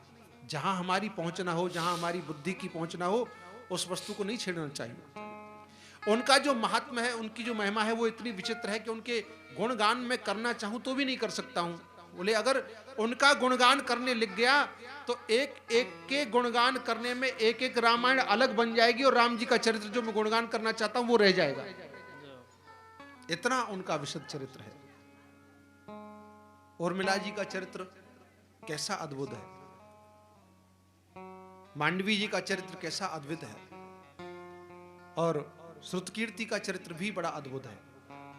उनकी कथाएं हम लोग कभी कभी किन्हीं किन्हीं विद्वानों के मुख से सुनते हैं, कभी कभी किन्हीं ग्रंथों में हम लोग पढ़ते हैं। भरत की पत्नी मांडवी क्या करती थी, जितने दिन भगवान श्री राम जी वन में रहे तो भरत जी नंदी ग्राम में भूमि खोद करके एक सुरंग बना करके उसके अंदर निवास किया करते थे। वहां कुश की चटाई बिछा करके, उसमें कोई गद्दे नहीं बिछाते थे, कुशा की चटाई बिछा करके उसी के ऊपर विश्राम करते थे, भगवान की चरण पादुकाओं की पूजा किया करते थे। और खाते क्या थे, गाय को जो जौ खिलाए जाते हैं वो गोबर में साजे निकल आते हैं, उन गाय के गोबर में से निकाली हुई जौ को मांडवी जी साफ करती थी और साफ करने के बाद में एक एक जौ के साथ में एक एक राम का नाम लेकर के उनको सिद्ध करती थी, रखती जाती थी। और दिन भर में जितने जौ उनके राम नाम के द्वारा सिद्ध हो गए फिर उनको कूट पीस करके उनका दलिया बनाती थी। और वो दलिया बना करके भरत जी के पास में मुंह ढक करके जाती थी और ऐसे कि भरत जी की कहीं दृष्टि मेरे ऊपर न पड़ जाए। 14 वर्ष तक उन्होंने ये नियम का पालन किया कि मेरे ऊपर भरत जी की दृष्टि न पड़ जाए, मेरे पति की दृष्टि न पड़ जाए, कहीं उनकी राम भक्ति में कोई बाधा ना आ जाए, कहीं ऐसा ना हो कि उनका राम भक्ति से हटकर के मन मेरी ओर न चला जाए। और बिना अपने आप को प्रकट किए चुपके से उस दलिया को वहां रख करके आती थी और उसी दलिया को श्री भरत जी महाराज पाते थे 14 वर्ष तक ऐसा नियम धारण करके। ऐसी श्री मांडवी जी का चरित्र, बोले मैं कैसे लिख सकता हूं इनके चरित्र के विषय में। श्रुत कीर्ति कभी जीवन में बोली नहीं किसी के सामने। राम जी वन में से आए, लौट करके राज्याभिषेक हुआ अयोध्या में, बड़ी प्रसन्नता, बड़ी मगन, बड़े सब खुशी, बहुत आनंद का उत्सव। राम जी का राज्याभिषेक हो गया, जानकी जी का तिलक हो गया। अब वहां राम जी सबके लिए मनमानी वस्तु दे रहे थे, सबके लिए उपहार दे रहे थे, सबको जो जो मांग रहा था वही दे रहे थे, बहुमूल्य उपहार, बड़े बड़े मणि माणिक, हीरा पन्ना, रथ, हाथी, घोड़ा, सब कुछ सबके लिए दे रहे थे। लाखों गौएं दान कर दी, करोड़ों हाथी दान कर दिए, हजारों हाथी घोड़े दान कर दिए, मणि माणिक मुक्ता दान कर दिए। राम जी सबको सब कुछ दे रहे थे, जो मांग रहा था उसे वही दे रहे थे। श्रुत कीर्ति एक तरफ खड़ी थी बेचारी, शत्रुघ्न की पत्नी, और वो कुछ नहीं मांग रही थी, केवल हाथ जोड़ करके राम जी का अपलक दर्शन कर रही थी। राम जी ने बुलाया, बेटी इधर आओ। हाथ जोड़ करके सामने खड़ी हो गई। अरे देखो कितने उत्सव का समय है, कितने आनंद का समय है, और तुमने कुछ नहीं मांगा। कुछ मांगो, जो तुम मांगोगी वो मैं दूंगा। श्रुत कीर्ति जी कहने लगी, भगवान मैं आपको राजा के रूप में देख रही हूं और अपनी बहन जानकी को रानी के रूप में देख रही हूं। आपके दर्शन करके मुझे सब कुछ मिल गया, अब मुझे कुछ भी नहीं चाहिए। क्या मांगू आपसे? नहीं नहीं, मेरी प्रसन्नता के लिए ही कुछ मांग लो। मैं मानता हूं तुम्हें कुछ नहीं चाहिए, लेकिन मेरी प्रसन्नता के लिए कुछ मांग लो। बोले अच्छा, आप यदि देना चाहते हैं तो ऐसा करिए कि जिन 14 वर्ष तक वल्कल वस्त्रों को धारण करके आप वन में रहे थे, उन वल्कल वस्त्रों को मुझे दे दीजिए, वही मुझे उपहार चाहिए। केवल उन 14 वर्ष के वल्कल वस्त्रों को मांग करके उन्हीं को हृदय से लगा लिया और कुछ भी नहीं मांगा। ऐसा त्याग, ऐसा अपूर्व त्याग। उर्मिला जी का चरित्र बड़ा विचित्र है।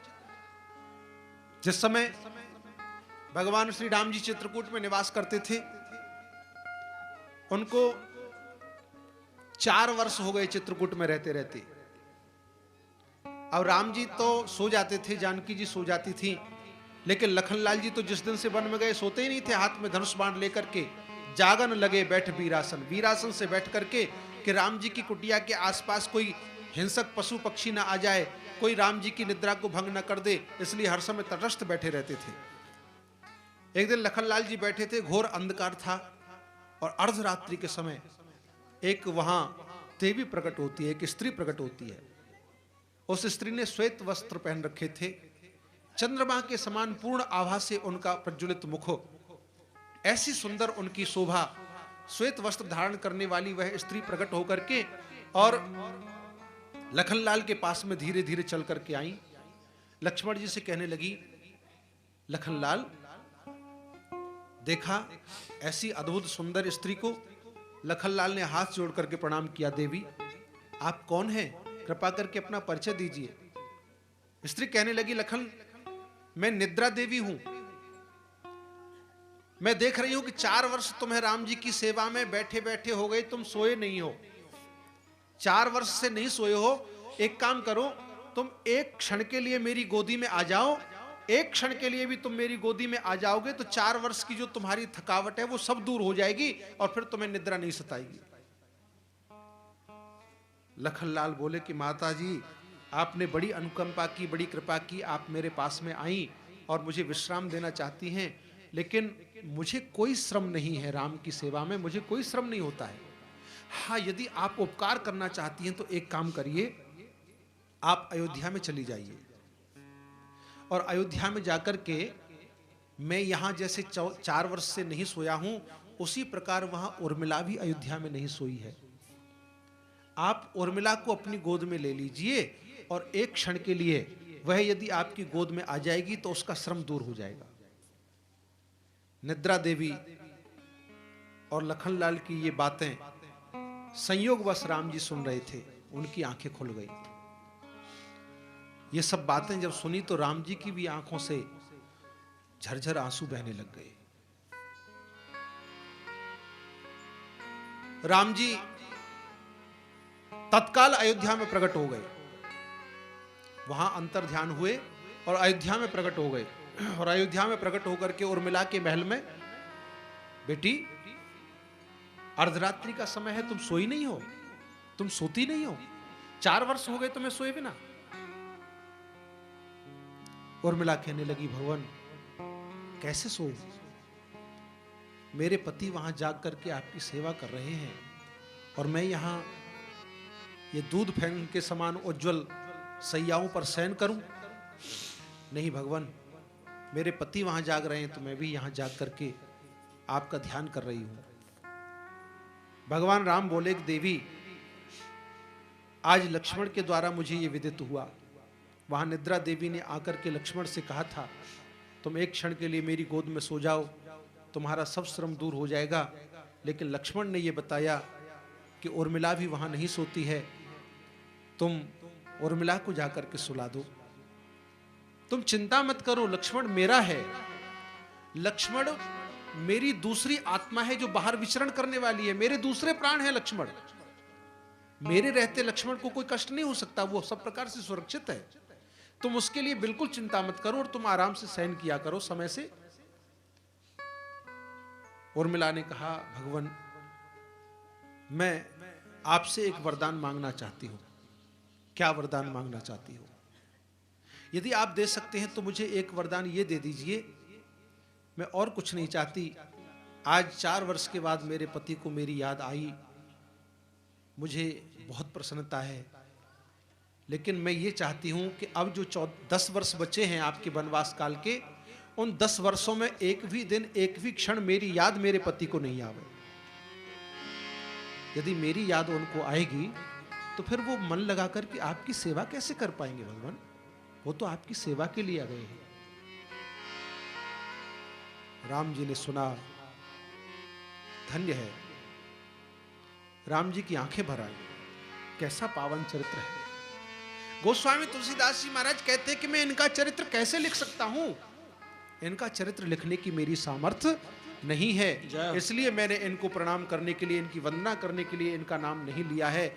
मैं ये सब करने के योग्य नहीं हूं। माता कैकेयी का भी चरित्र बड़ा बृहद है, लेकिन आज नहीं, फिर कभी आगे सुनाएंगे आपको प्रसंगों में। माता कैकेयी का कितना बड़ा त्याग है, कैसी उनकी सेवा है, आगे हम प्रसंगों में सुनाएंगे। इस प्रकार सबकी वंदना करने के बाद में गोस्वामी तुलसीदास जी महाराज ने यहाँ रामचरितमानस को एक सरोवर के रूप में बताया है और सरोवर के 4 घाटों के विषय में बताया है। इसके 4 सुंदर घाट हैं। वो 4 घाट कौन कौन से हैं? एक तो ज्ञान का घाट है, एक भक्ति का घाट है, एक उपासना का घाट है और एक भगवत कथा का घाट है। इस प्रकार 4 घाट हैं और 4 घाटों पर कथा चल रही है और 4 श्रोता और 4 वक्ता हैं। 4 घाटों पर कौन कौन से वक्ता कैसे कैसे कथा कर रहे हैं ये बताया है। तो पहले घाट पर याज्ञवल्क्य जी और भरद्वाज जी का संवाद है, ये ज्ञान घाट है और यहाँ ये दोनों ही ज्ञानी हैं। याज्ञवल्क्य मुनि परम विवेकी हैं और भरद्वाज राखे पद टेकी। परम विवेकी दोनों ही ज्ञानी हैं और ज्ञान की उनकी कोई सीमा नहीं है, और वो श्री राम की कथा कर रहे हैं और वो सुन रहे हैं भरद्वाज जी। दूसरा जो घाट है वो उपासना वाला घाट है, और उपासना घाट जो है वहां कागभूषण जी वक्ता हैं और गरुड़ जी उसके श्रोता हैं। और तीसरा जो घाट है वो भक्ति का, श्रद्धा और विश्वास का घाट है, जहां मां पार्वती श्रवण करने वाली हैं, श्रोता हैं, और भगवान शंकर सुनाने वाले हैं। और चौथा जो घाट है वहां स्वयं गोस्वामी तुलसीदास जी महाराज वक्ता हैं, और उन्होंने और किसी को श्रोता नहीं बनाया, अपने मन को ही उन्होंने श्रोता बनाया है। वो अपने मन से ही बार बार कहते हैं। रामचरितमानस में कई बार ऐसा उद्बोधन आया है, राम भज सुन सठ मना। अरे मन, अपने मन से कहते हैं तू राम का भजन कर। अपने मन को ही श्रोता बनाया है और अपनी आप को ही उन्होंने वक्ता बनाया है। ये चौथा घाट है। आवत यही सर अति कठिनाई। यह सरोवर ऐसा है कि एक बार इसमें आकर के जो स्नान कर लेता है उसका परम कल्याण हो जाता है, उसके सारे मल नष्ट हो जाते हैं। लेकिन इस घाट तक पहुंचने में बड़ी कठिनता है। बोले कठिनता क्यों है? कठिनता इसलिए है कि इस घाट तक जो आते हैं उन्हें काम, क्रोध, लोभ, मोह, माया घाट तक पहुंचने नहीं देती, और पहुंच भी जाते हैं तो फिर वो क्या करते हैं कि सर निंदा करता है बुझावा। उस सर की वंदना तो करते नहीं, उसमें स्नान नहीं करते, बल्कि उसकी निंदा करते हुए वहां से अपने घर के लिए चले जाते हैं और पापों का भार अपने सिर पर लाद करके चले जाते हैं। इस प्रकार से 4 घाटों का वर्णन किया गया है। और फिर आगे उन्होंने वर्णन करते हुए कहा है कि ये कथा कब और कैसे कहाँ प्रारंभ होती है मैं तुम्हें बताता हूँ। तो ये बताते हुए श्री तुलसीदास जी महाराज कथा प्रारंभ करेंगे। उससे पहले हम लोग 2 मिनट भगवान नाम गाते हुए आप सब मेरे साथ में बोलें। सीताराम सीताराम सीताराम जय सीताराम। सीताराम सीताराम सीताराम सीताराम। राधे श्याम राधे श्याम राधे श्याम जय राधे श्याम। राधे श्याम राधे श्याम राधे श्याम जय राधे श्याम। ये नाम बनाया प्रथम पूज गणपति जी को पल में। ये नाम बनाया प्रथम पूज गणपति जी को पल में। मिल गया यही अवलंब एक शबरी को जंगल में। मिल गया यही अवलंब एक शबरी को जंगल में। प्रहलाद इसी को रखते थे निस्वासर आठों याम। प्रहलाद इसी को रटते थे निस्वासर आठों याम। सीताराम सीताराम सीताराम जय सीताराम। सीताराम सीताराम सीताराम जय सीताराम। ब्रह्मा के चारों वेदों से ये नाम निकलता है। ब्रह्मा के चारों वेदों से ये नाम निकलता है। शिव जी के मानस मंदिर में दीपक सा जलता है। शिव जी के मानस मंदिर में दीपक सा जलता है। नारद जी के वीणा से ये निकला है पावन नाम। नारद जी के वीणा से ये निकला है पावन नाम। सीताराम सीताराम सीताराम जय सीताराम। सीताराम सीताराम सीताराम जय सीताराम। सीताराम सीताराम सीताराम जय सीताराम। सीताराम सीताराम सीताराम जय सीताराम। राधे श्याम राधे श्याम श्याम राधे श्याम जय राधे श्याम राधे श्याम राधे श्याम राधे श्याम जय राधे श्याम सीताराम सीताराम जय सीताराम राधे श्याम राधे श्याम जय राधे श्याम सीताराम सीताराम जय सीताराम बजरंग बली के बल में इसकी महिमा भारी है बजरंग बली के बल में जिसकी महिमा भारी है ध्रुव और विभीषण ने पाई ये बूटी प्यारी है और विभीषण ने पाई ये बूटी प्यारी है लाखों का बेड़ा पार किया पहुंचाया हरि के धाम लाखों का बेड़ा पार किया पहुंचाया हरि के धाम सीताराम सीताराम सीताराम जय सीताराम सीताराम सीताराम सीताराम जय सीताराम राधे श्याम राधे श्याम राधे श्याम जय राधे श्याम राधे श्याम राधे श्याम जय राधे श्याम सीताराम सीताराम सीताराम जय सीताराम सीताराम सीताराम सीताराम जय सीताराम बोलो रामचंद्र चंद्र भगवान भगवान की जय अब रघुपति पद पंकरुह हिय धरि पाय प्रसाद कहाऊं जुगल मुनिवर्य कर मिलन सुभग संवाद। बोले मैं उन दोनों महात्माओं के मिलने और उनके संवाद की कथा भगवान के चरणों को हृदय में रख करके कहता हूं। ऐसा कहकर के श्री गोस्वामी तुलसीदास जी महाराज बताने लगे भरद्वाज मुनि बसहि प्रयागा और तिनहि राम पति पद अति अनुरागा।